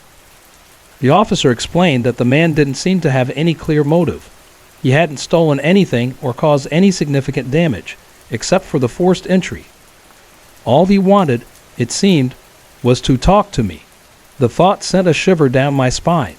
The idea that someone would invade my personal space for such a bizarre reason made me feel more exposed than I had ever felt in my life. The following days were filled with an unsettling sense of unease. I couldn't stop thinking about what had happened, replaying the events over and over in my mind. Why had he thought this was okay? What had made me the target? Piece by piece, he had inserted himself into my life, and I hadn't even noticed until it was too late. Feeling violated, I went through my friend list and removed anyone I didn't personally know. It wasn't easy, but it felt necessary. I couldn't risk something like this happening again. Even now, every time I hear a knock at the door, my heart skips a beat. The memory of that night, the terror, the feeling of being so vulnerable, still lingers, leaving a mark that won't fade. I thought I would never feel safe again. Little did I know, the worst was yet to come. The bedroom window overlooked the backyard. Beyond the small, fenced-in yard was a patch of woods, dense with trees, and a murky pond that seemed to absorb the quiet. It had always been a peaceful view, one I used to enjoy. I liked leaving the blinds open at night, letting the morning sunlight gently wake me up. But on one night, around 2 a.m., I lay in bed, scrolling through my phone. My dog was curled up beside me, half asleep, as the house around us remained still. The silence wrapped around us like a heavy blanket. That was when it happened. My dog suddenly sprang up, barking furiously at the window. The sound of his barking startled me, and I quickly glanced over, trying to figure out what had set him off. At first, I thought he was just barking at his own reflection. He had done that before. I tried to calm him down, patting him gently and telling him to relax, but he wasn't listening. His gaze remained fixed on the left side of the window, and his barking grew louder, more frantic. That's when I saw something that made my stomach twist in dread. His reflection was on the right side of the window, but he wasn't barking at that. No, he was barking at something I couldn't see. The lamp on my nightstand cast a glare over the glass, reflecting the room back at me and blocking my view of whatever might be outside. I forced myself to stay calm, even though an uneasy feeling began to creep in. If there was something, or someone, out there, I didn't want them to know how terrified I was. I yawned loudly, pretending to relax. Acting like I was settling in for sleep, I set my phone down and reached over to switch off the lamp. The room was immediately plunged into darkness, and I turned my body to face the window, letting my eyes adjust to the faint light of the moon filtering in through the trees. The dog had stopped barking, but he remained tense, his body stiff with anxiety. And that's when I saw them, eyes. Eyes that were just barely visible above the bottom edge of the window frame, staring directly at me. My heart slammed against my chest, and I froze. I couldn't blink. I couldn't move. All I could do was stare into those eyes, hoping desperately that I was imagining them. But I knew I wasn't. I had seen them. I realized I couldn't let on that I had noticed the figure outside. Slowly, I reached for the empty water bottle on my nightstand. Pretending I hadn't realized it was empty, I sat up, turned the lamp back on, and stood up as casually as I could manage. The dog jumped off the bed, sticking close to my legs as I walked out of the room. I didn't look back at the window, even though I could feel those eyes burning into me as I stepped into the hallway. I went straight to my dad's room and shook him awake. Trying to keep my voice steady, I told him what I had seen. He groggily reassured me that no one could have been out there. The motion-activated floodlights would have gone off if anyone was in the yard, he said. I wanted to believe him, so I nodded and went back to my room, trying to convince myself that I had overreacted. But when I got back to my room, I couldn't shake the feeling that something was wrong. I closed the blinds tightly, turned off the lamp, and lay down, pulling the blanket up to my chin. I tried to sleep, but the unease never left me. The next morning, I took the dog outside as usual. We walked past my bedroom window, and that's when I saw it. My stomach dropped in horror. The pine straw my dad had spread under the window was disturbed, as though someone had walked, or even crawled, through it. I tried to brush it off, telling myself that my dad was right about the floodlights. If they hadn't gone off, then no one had been there, right? But later that day, my dad decided to test the lights to put my mind at ease. He walked around the yard, trying to trigger them, but nothing happened. After checking the bulbs, he discovered that they had burned out. My stomach churned. The one thing that was supposed to keep us safe hadn't worked. If someone had been out there that night, the lights would have gone on, and they would have scared them off. That evening, as the sun set and darkness settled over the house, I couldn't stop glancing at the window. Even though I had closed the blinds tightly, I couldn't shake the memory of those steady, deliberate eyes. They hadn't been wide with fear, surprise, or anything else. No, they had been calm, like they had been watching for a long time.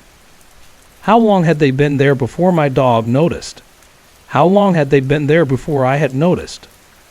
The thought made my skin crawl, and I couldn't stop wondering if they were still watching.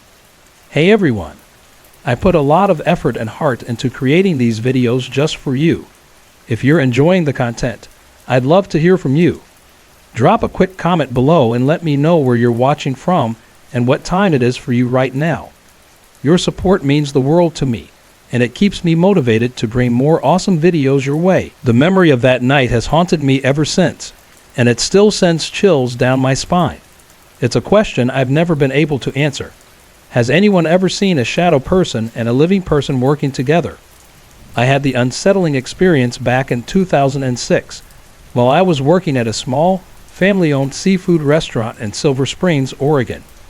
My best friend, Sarah, and I spent a lot of time there, and it wasn't unusual for us to be invited to small gatherings by the cook and the regulars. One evening, we were invited to a bonfire by the bay to watch the 4th of July fireworks. We didn't have any other plans, so we decided to go. As we arrived, we saw the group of guys gathered around a large fire in a small clearing. The air was warm, but the slight chill of the evening was still noticeable. Silver Springs, being in a more remote part of Oregon, often has strict fire regulations due to the risk of wildfires, but this spot seemed perfect, spacious and secure, with a well-contained fire pit. The area was surrounded by tall evergreens, thick and dense, with a trail leading from the edge of the forest down to the water. Behind us, a gravel parking lot marked the boundary of the space. The atmosphere was peaceful, but something about the place unsettled me in a way I couldn't explain. Sarah and I weren't against drinking, but we didn't know the guys all that well, so we stayed sober, deciding to keep an eye on the situation. The guys started talking about heading into the woods for a smoke, but Sarah and I decided to stay by the fire and keep things light. As we sat there, enjoying the warmth of the fire and the soft crackle of the wood, I started to feel something strange, an odd tension in the air. It wasn't anything obvious like a noise or movement, but the sense that something was wrong crept over me, slowly and steadily. My gaze kept drifting towards the trees, to a part of the tree line where I couldn't make out anything, but the feeling of unease continued to grow. And then she appeared. A woman, old, hunched over, and moving slowly, emerged from the dense underbrush of the forest, not from the trail, but from a thick patch of greenery, as though she had stepped out from nowhere. It was growing darker now, the fading twilight adding an eerie touch to the scene, but her appearance was unsettling enough to keep me staring. She was small, frail-looking, dressed in layers of worn, tattered clothes, blankets, shawls, and skirts that barely seemed to stay in place as she moved. She looked almost like a living rag doll, fragile and out of place. There was an energy around her, an unsettling, palpable tension that I couldn't shake. I turned to Sarah, hoping she wouldn't see her, but when I glanced at her, I saw that her gaze was fixed on the woman too. She looked at me with wide eyes and whispered, "Are you seeing this?" I nodded, trying to ignore the gnawing feeling growing in my stomach. "She's probably just homeless," I said, my voice quieter than I expected. "Just a lady who wandered in." But Sarah wasn't convinced. "Something's not right," she said, shivering. "She's giving me a weird feeling. It's like I shouldn't look away." I nodded, trying to push the unease aside. The woman, moving slowly as she walked along the tree line, appeared harmless. Her eyes were focused on the ground, her body frail, and I tried to convince myself that she was just a wandering soul, someone lost or out of place. But then she stopped. The woman raised her head slowly, and the world around me seemed to freeze. The air shifted, and a deep, instinctual dread hit me in the chest like a punch. Without warning, she lifted her left arm and pointed directly at us. And then she screamed. It wasn't a scream of fear or surprise. It was a long, raw, bone-chilling sound, unnatural, as if it didn't belong in the world. And then something emerged from the space between us and her. A shadow, a black mist, dense and swirling, appeared before her outstretched arm. It wasn't just a shadow. It was a human shape, but unlike anything I had ever seen, made of dark, swirling mist. It seemed to appear out of nowhere, and before I could fully grasp what I was looking at, the shadow moved toward us. It was fast, faster than anything should be, racing through the air with an impossible speed. My hair whipped back in a sudden gust of cold air, and Sarah and I stood there, frozen, as the shadow figure passed by us with a gust of wind that smelled faintly of damp earth and decay. For a moment, we just stared at each other in complete shock. I felt numb, my skin cold as ice. Sarah's eyes were wide, and the color drained from her face. Without a word, we both turned back toward the woman, but she was no longer looking at us. Instead, she resumed her slow, stumbling walk, as though nothing had happened, her eyes fixed on the ground again, moving hurriedly now, her feet dragging as though nothing in the world could distract her. We stood in silence for a long time. The fire crackled quietly in the background, and the others in the group hadn't noticed a thing. Sarah was the first to speak. "Did you see that?" she whispered, her voice trembling. I swallowed hard. It blew my hair back. I said, still trying to comprehend what had happened. Sarah's face turned even paler. "I saw your hair move," she admitted, her voice barely above a whisper. "But I didn't feel anything." We stayed there for what felt like an eternity, trying to process what we had just witnessed. Neither of us spoke about it again that night, but deep down, we both knew something was wrong. Something dark had happened, and I still couldn't shake the feeling that the woman had somehow summoned that thing. Years later, I've looked up stories about shadow people, entities that appear in the form of shadowy figures, often linked to negative energy or hauntings. But I've never found anything that explains what we saw that night. What was it? Who was that woman? And why was she there? Even now, the memory is as vivid as ever, and I can't help but wonder what really happened that night by the bay. It was a cool evening when we first gathered on the vast field behind the old high school, the one everyone said was haunted, but no one really talked about. The air had that crisp autumn bite, the kind you only feel in places like Pine Lake, a small town tucked far from city lights. The sky was a brilliant shade of blue-black, and the stars twinkled so brightly it was almost as if they were daring us to uncover something hidden in the dark. The forest surrounding the field was thick with towering oaks and maples, their dark shadows stretching into the abyss, and the only sound was the rustling of leaves as a breeze passed through. As I stood there, trying to shake off the nerves of being away from home, something white flickered out of the corner of my eye. At first, I thought it was just a trick of the wind, maybe the flash of a distant light. But then I turned my head, and my breath caught in my chest. It wasn't just a flash. It was a figure. A strange, shifting, white shape, almost like a ghost. It wasn't a reflection, and it didn't seem to have any clear shape, but it glowed softly, like it was lit from within by tiny, flickering sparks. I blinked, rubbed my eyes, and told myself it was nothing. My eyes were adjusting to the darkness, that's all. But when I looked again, the figure was still there, and this time it moved. Slowly at first, like it was uncertain whether it wanted to be seen. It retreated into the trees, but it didn't fully vanish. No matter how much I focused on something else, I could still sense it. The sensation of it creeping closer lingered in my mind, like an itch I couldn't scratch. Finally, it emerged again. This time, its shape was more distinct, humanoid but translucent. But then, just as quickly as it appeared, it morphed. The form stretched and twisted into something far darker. A creature, its body shifting into something wolf-like. It dropped to all fours and moved swiftly, its motions unnerving, like a predator stalking its prey. Even though it was still a good distance away, my heart pounded in my chest, and I felt a cold rush of nausea and fear rise up inside me. I never really believed in ghosts, not until that moment. Sure, there'd been strange things in the past, like doors slamming shut when no one was near, but I always managed to rationalize it away. This was different. This wasn't something I could explain away. This thing was real, and it was watching me. When our group finally started the hike, I tried to push the fear from my mind. My best friend Emma walked beside me, but I couldn't bring myself to tell her what I had seen. The idea of her not believing me, or worse, brushing it off, was something I just couldn't face. I kept the secret to myself, feeling its weight grow heavier with each step we took away from the field. The trail we followed wound deeper into the forest, the trees pressing in around us like silent sentinels. It was steep, and we moved in a long, quiet line with our camp counselors scattered among us.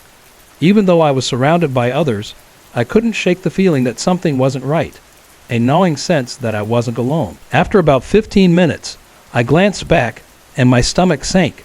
There it was again. The figure was at the back of the line, trailing us, or maybe it was trailing me. It was closer now, no longer hiding in the shadows. Its edges rippled and blurred like smoke, and its face, if it even had one, was just a blank void. I couldn't look directly at it for too long, but the moment I turned my head, it grew more defined, more solid, lingering in my peripheral vision like a shadow I couldn't shake. My hands trembled, but I stayed silent.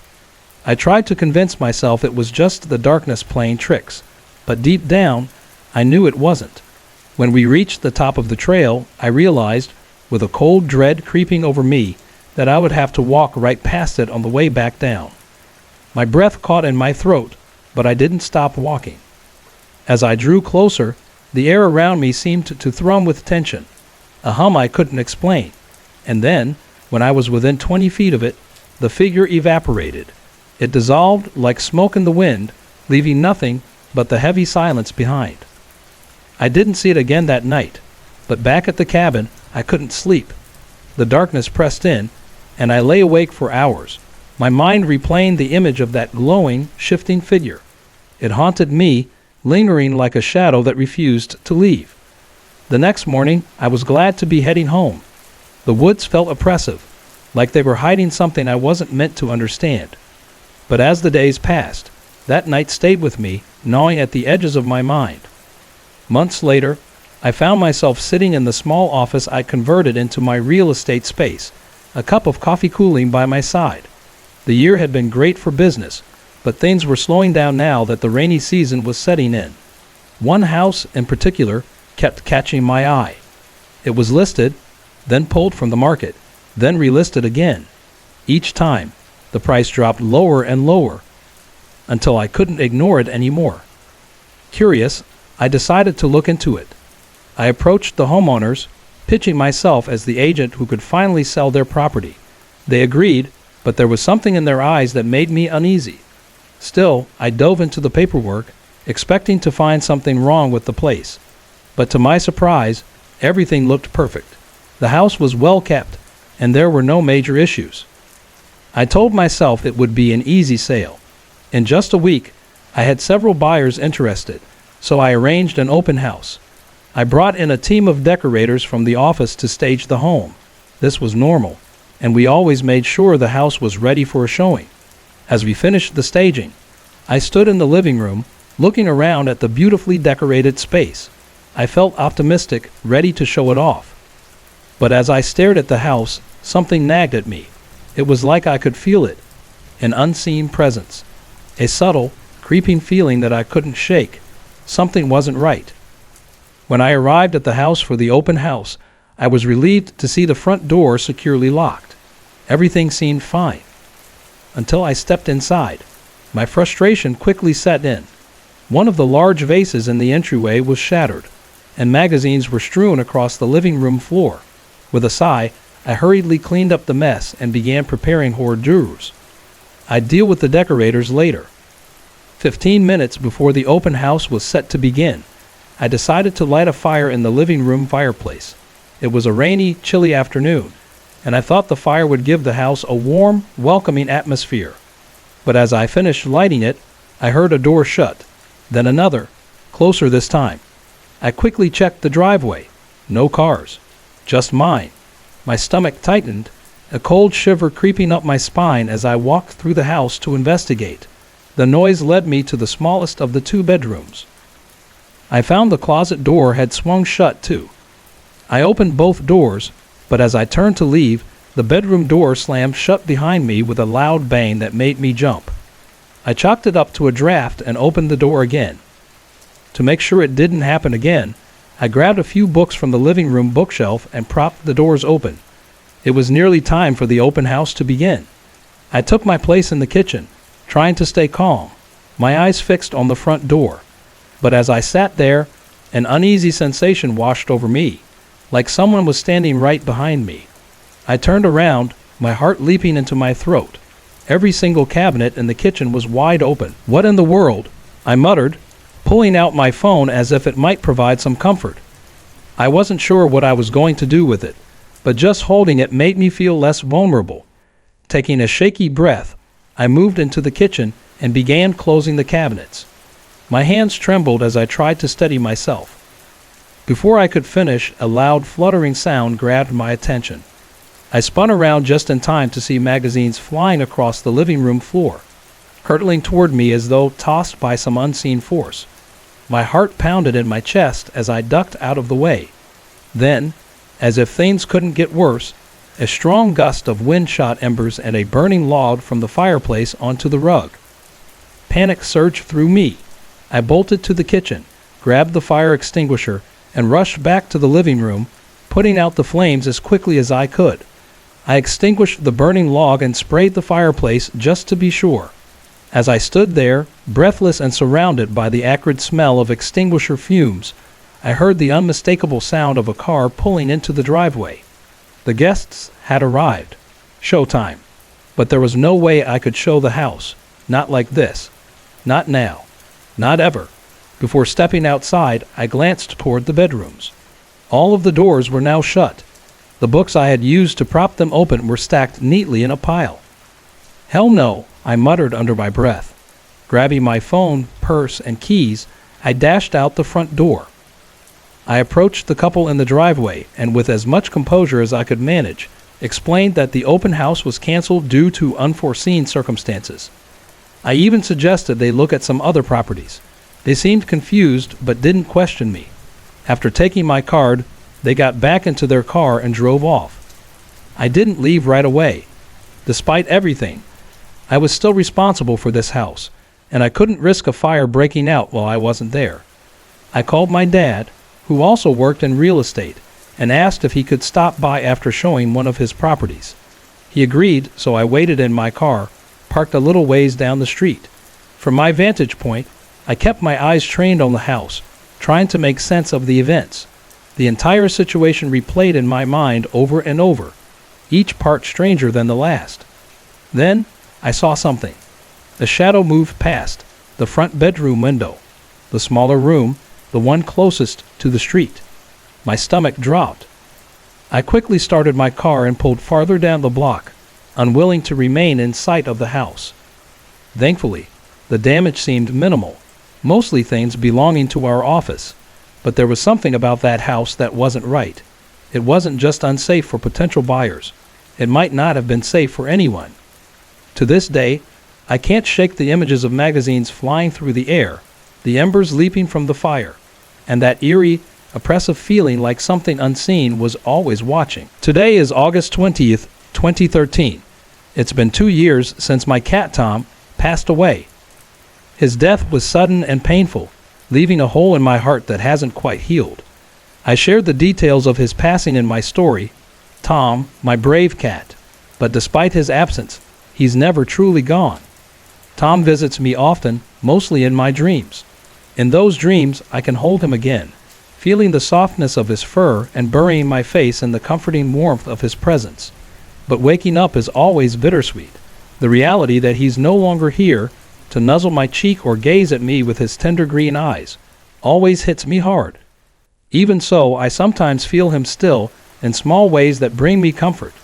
On a few occasions, I've felt the familiar weight of him crossing the bed and curling up behind my knees, just as he used to when I'd lie on my side. It's moments like these that make my heart ache with both sorrow and gratitude. I will always miss him, but I've learned to carry on, even with the patch I had to place over my heart. Life is filled with beautiful things, and I've found peace in that. But still, there are 2 experiences with Tom that stand out to me more than the others. Today, I'd like to share them with you. One night, I woke up and found myself unable to move. I could hear my husband softly snoring beside me, but my body was paralyzed. I knew exactly what was happening. Sleep paralysis. Even though I understood it intellectually, it didn't make the experience any less terrifying. I tried everything to break free. I focused on breathing deeply, wiggling my fingers, even trying to make a small sound. Anything to break the paralyzing grip. But no matter what I did, I couldn't move, and panic was starting to set in. Just then, I felt the familiar sensation of a cat climbing onto the bed. It moved slowly, kneading the blankets near my feet before walking up the length of my body. In the darkness, I couldn't tell which of my 3 cats it was, but I saw the slender silhouette making its way toward my head. When it finally settled on my chest, the comforting weight broke the paralysis. Relieved, I tried to reach out and pet my furry savior, but my hands passed right through it. The figure vanished in an instant. That's when I knew it wasn't one of my living cats. It was Tom coming back to help me, just as he always had when I needed him most. My brother-in-law had a little dog named Lucky, a spunky little companion who had been his constant sidekick for years. Lucky visited our house a few times, but my cats weren't exactly fond of him. Pome and White Sox would hide whenever Lucky came around, but Tom, true to his independent nature, stood his ground. He would keep a close eye on Lucky, watching his every move. Their interactions weren't friendly, more like growls and hisses than anything else, but there was a mutual tolerance from a distance. Last June, Lucky was diagnosed with cancer, and the prognosis wasn't good, only a few months left. On July 4th, we drove out to my brother-in-law's house in the hopes of saying goodbye. But by the time we arrived, it was too late. Lucky had been put to sleep just 2 days earlier, to spare him from any more suffering. I was sad that I didn't get to say goodbye to Lucky, but I took a walk through the yard, thinking his spirit might still be lingering. As I walked, I whispered to the air, asking Lucky if he saw Tom, to let him know how much I missed him. It was a quiet, hopeful moment, and I felt a sense of peace just speaking the words aloud. That night, we stayed at my mother-in-law's house. I was lying in bed, putting away my book and turning off the light, when I felt it, the unmistakable weight of Tom, his 17 pounds of love and comfort, landing gently on the left corner of the bed near my feet, just as he used to when he was alive. A smile spread across my face, and I whispered, "Thanks, Lucky, for passing my message." These experiences remind me of the deep connections we share with those we've loved. whether they have paws or hands. Tom will always have a special place in my heart, and moments like these reassure me that love transcends even the boundaries of life and death.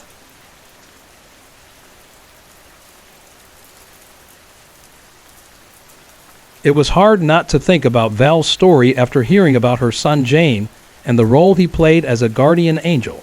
It brought back a memory so vivid, it felt like it happened only yesterday, the day I nearly lost my son. He was just 5 years old at the time, and now, at 14, he still recalls that summer afternoon. Before I tell you about that moment, I should share something that happened about 9 months before. It's a memory that still lingers in my mind. It was a difficult year for our family. We lost my mother-in-law, and that grief created so much tension between my husband and his father. The day she passed, I was sitting at the hospital, right at her side. My husband had taken his father home to make some calls, leaving me alone with her.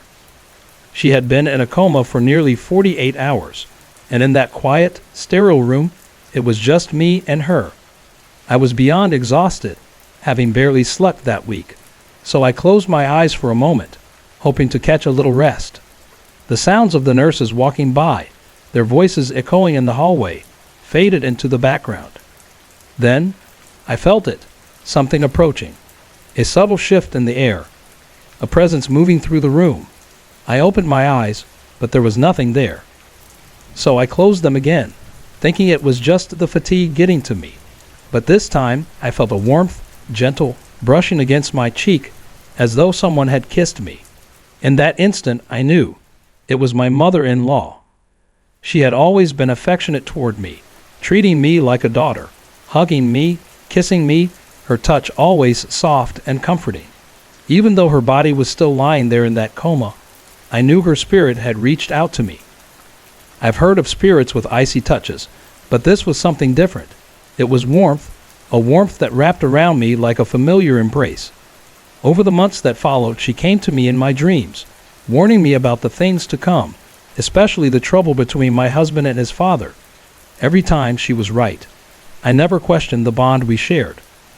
Now let me tell you about my son. It was one of those scorching summer days in July.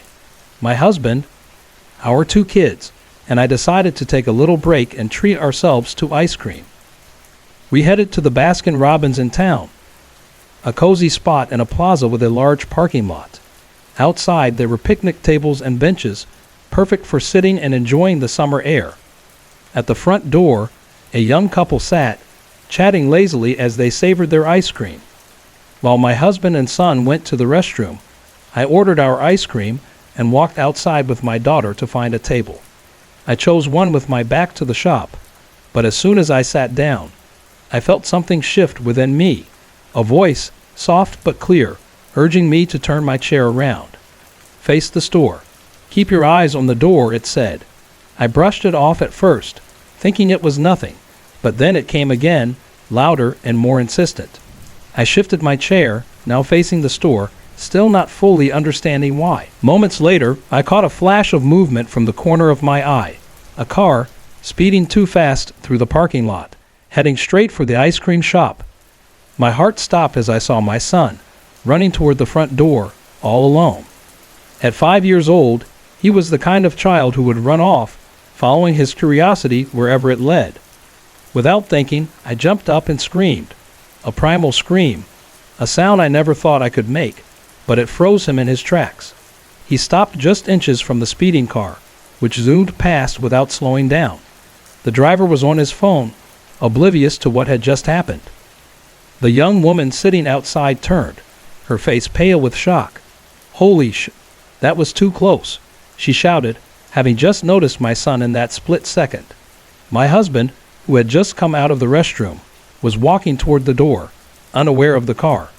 He had told our son to wait inside, but the impulse to run had already taken over. I was shaking uncontrollably, my ice cream long forgotten, as I tossed it into the trash. I felt as though the warmth had drained from my body. My teeth were chattering, even though it was a hot summer day. That raw, primal fear stayed with me for days. I couldn't stop shaking, and for the next week, I couldn't bring myself to leave the house. Even now, when I think about that moment, my skin prickles and that fear resurfaces.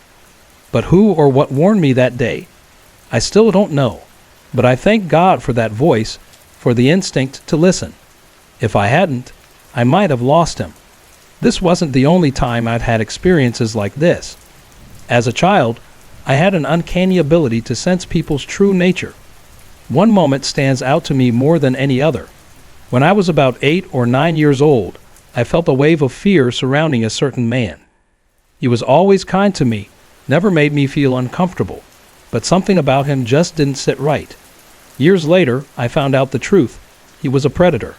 Though he never hurt me, I knew something was wrong with him, even as a child. That sensitivity scared me growing up. It felt like a burden I couldn't escape. For years, I tried to suppress it, to ignore those gut feelings. But there are times when those warnings come too loudly to be ignored. I've learned to trust that voice, to listen to my instincts. They've never steered me wrong. And now, my son has inherited that same sensitivity. I'm teaching him to trust his gut, to listen to those quiet warnings, because they just might save his life one day, just like it saved his life that July afternoon. Most nights, we lock our cats in the basement to keep them from waking us up at 6 in the morning with their constant mewing for food. But on Saturday night into Sunday morning, we decided to let them sleep with us. True to form, at 6 a.m., they were up and ready to eat. My husband got up to feed them, but as he walked into the kitchen, he heard a loud crash, like something heavy had been thrown with force behind the fridge. It wasn't just the sound of something falling. It was loud, deliberate, and startling.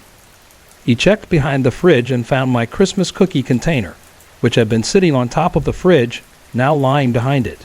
He came back to the bedroom and told me what had happened. We both decided to sleep in and rest until noon. When we finally got up, he told me the whole story. Curious, I went to the kitchen to take a look for myself. The layout of the kitchen only made the situation stranger. Our fridge sits against a wall that was recently renovated. To the right of it, there's our box freezer, about waist high, with a door that swings open to the right. On the left side, there's our stackable washer and dryer, with a door that swings open to the left. Behind the fridge, freezer, and washer/dryer, there's about 2 to 3 feet of space.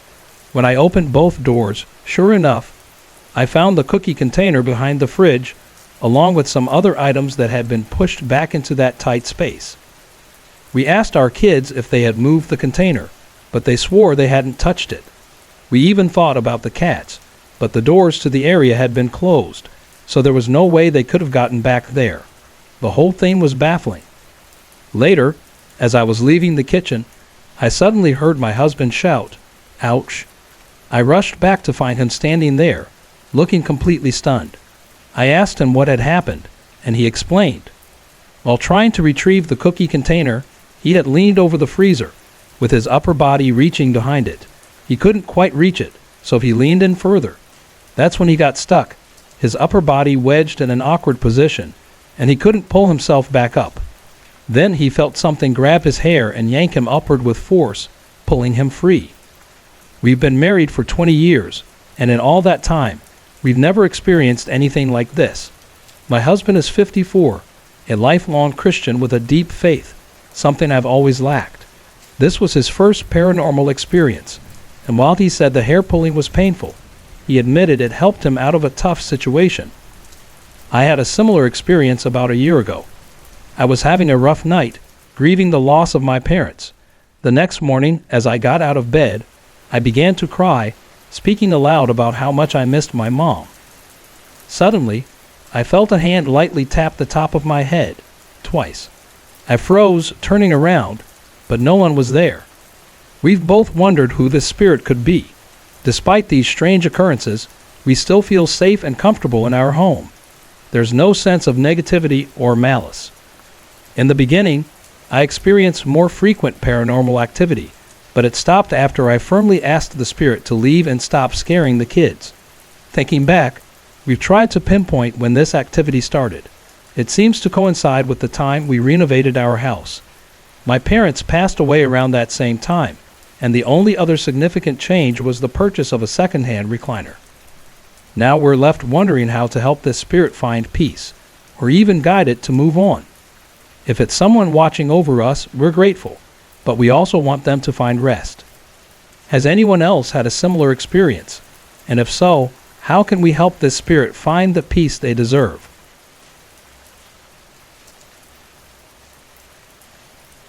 I haven't thought about this in years, but recent events brought everything flooding back, and I feel like I need to share it now.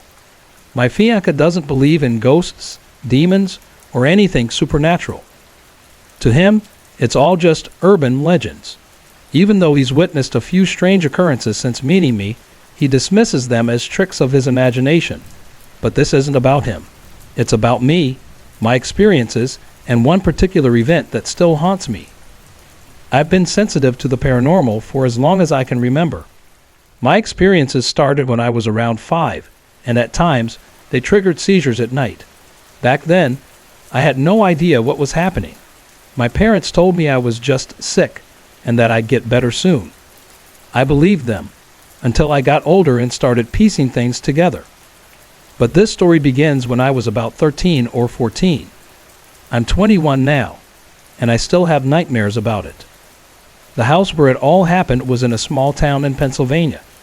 It was near an old cemetery that had long been rumored to be haunted. The land around it was covered in dense, foggy woods, and the place had an eerie, unsettled energy. The house itself was built in the 1920s and had seen its share of residents over the years, all of whom eventually moved out, though no one ever spoke of why. My parents had separated, and I was visiting my dad for the weekend at our old house on Meadowbrook Lane. My dad had already begun packing to move out, but he was staying there for the time being because of our puppy Sparky. My grandmother wouldn't let him bring the dog to her house. That Friday night, my dad bought tickets for himself and my brothers to see the local hockey team, the Harrisburg Senators, at the arena downtown. I wasn't interested, so I asked if I could invite my friend Deanna over to keep me company. He agreed, and I gave her a call. Deanna and I had been best friends for years, and she was the only person I had ever confided in about the strange things I could see and feel. To my surprise, she told me she had the same ability. Whenever we were together, I always felt safer. Sparky was already on edge that night. He sat beside me, growling softly as he stared down the dark hallway. When Deanna arrived, I was so relieved to see her that I hugged her tightly. The sky outside was threatening rain, so I was glad she made it safely. We went upstairs to my brother's bedroom, where we planned to watch some old cartoons. I shut the door to the office for privacy while I looked for the DVDs. Sparky curled up on the bed, while Deanna and I talked. Everything seemed fine, until Deanna suddenly asked if I felt safe in the house. I hesitated, then admitted that I didn't, which was why I'd asked her to come over. She nodded knowingly and asked if I felt like I was being watched. Constantly, I replied. At that moment, Sparky perked up, sitting alert and growling softly again. Deanna suggested we move to the office and do some research on spirits. I reluctantly agreed, though a sinking feeling told me we were about to stir something up. As we researched demons and poltergeists, I remembered the nightmares I'd had in that house. In those dreams, an angry spirit seemed to be after me. I also told Deanna how Sparky would bark at the trees in our backyard at night, as if someone, or something, was out there. Deanna listened intently, then watched as I grabbed a pen and a piece of paper. I'd read about automatic writing and decided to try to communicate with whatever was in the house. My first question was simple. Are you here? To my shock, the answer came quickly. Yes. Deanna's eyes widened, and Sparky growled louder. My heart raced, but I pressed on, writing my next question. What is your name? Before I could even finish, a loud crash echoed from downstairs. Sparky bolted, barking furiously, and we followed him, searching the living room, dining room, and kitchen. Nothing seemed out of place. We tried to laugh it off, but the tension in the air was thick. Then we heard scratching beneath the couch. At first, we thought it was just Sparky stretching, but when I looked down, I froze. A large kitchen knife lay at my feet. The handle was freezing cold, and when I glanced up at the wall, my blood ran cold. Scrawled across it was a single word: Mammon. Deanna screamed, and we both rushed upstairs to grab our things. I hurriedly packed Sparky's food, his water, a blanket, and my house keys. By the time my dad got home from the game, Deanna had left, and I was sitting outside with Sparky, refusing to go back inside alone. I never told my dad what happened that night. When he eventually moved out, he discovered the writing on the wall and asked me about it, but I played dumb. I didn't want to talk about it anymore. Even now, I wonder about that night. Was the entity truly a demon? I've read that Mammon could refer to a high-ranking demon, which terrifies me even more. I still get goosebumps thinking about it, and I avoid talking about it with anyone who doesn't understand the paranormal.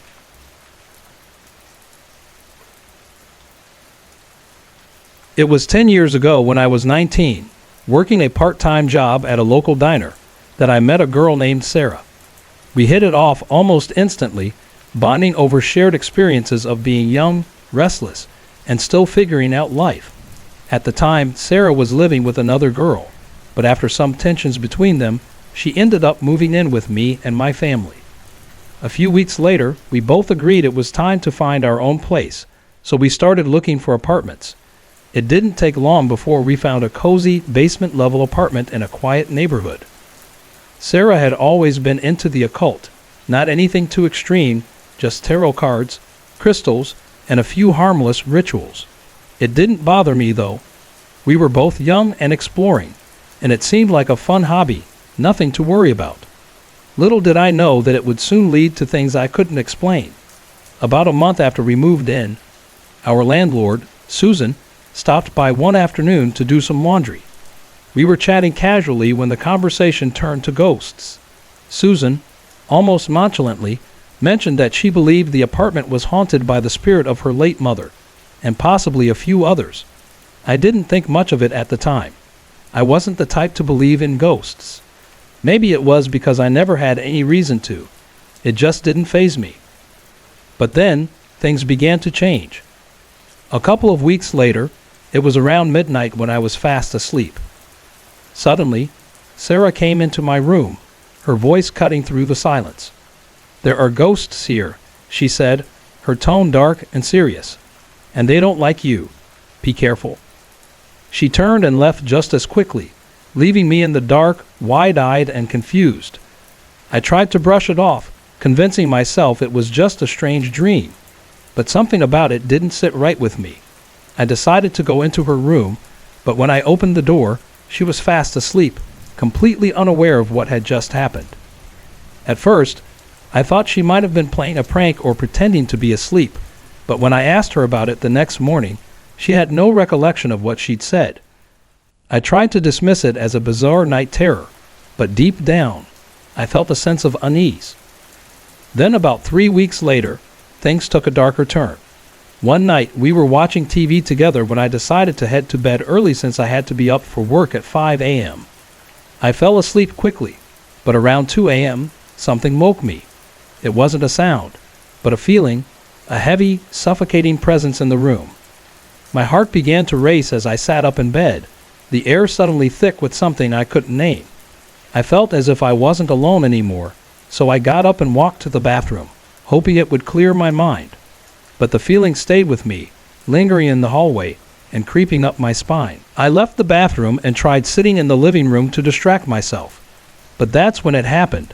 The temperature in the room dropped, and a cold gust of air brushed against my face, like a whisper in my ear. It was winter, and all the windows and doors were sealed tight. There shouldn't have been a draft, but the chill was undeniable.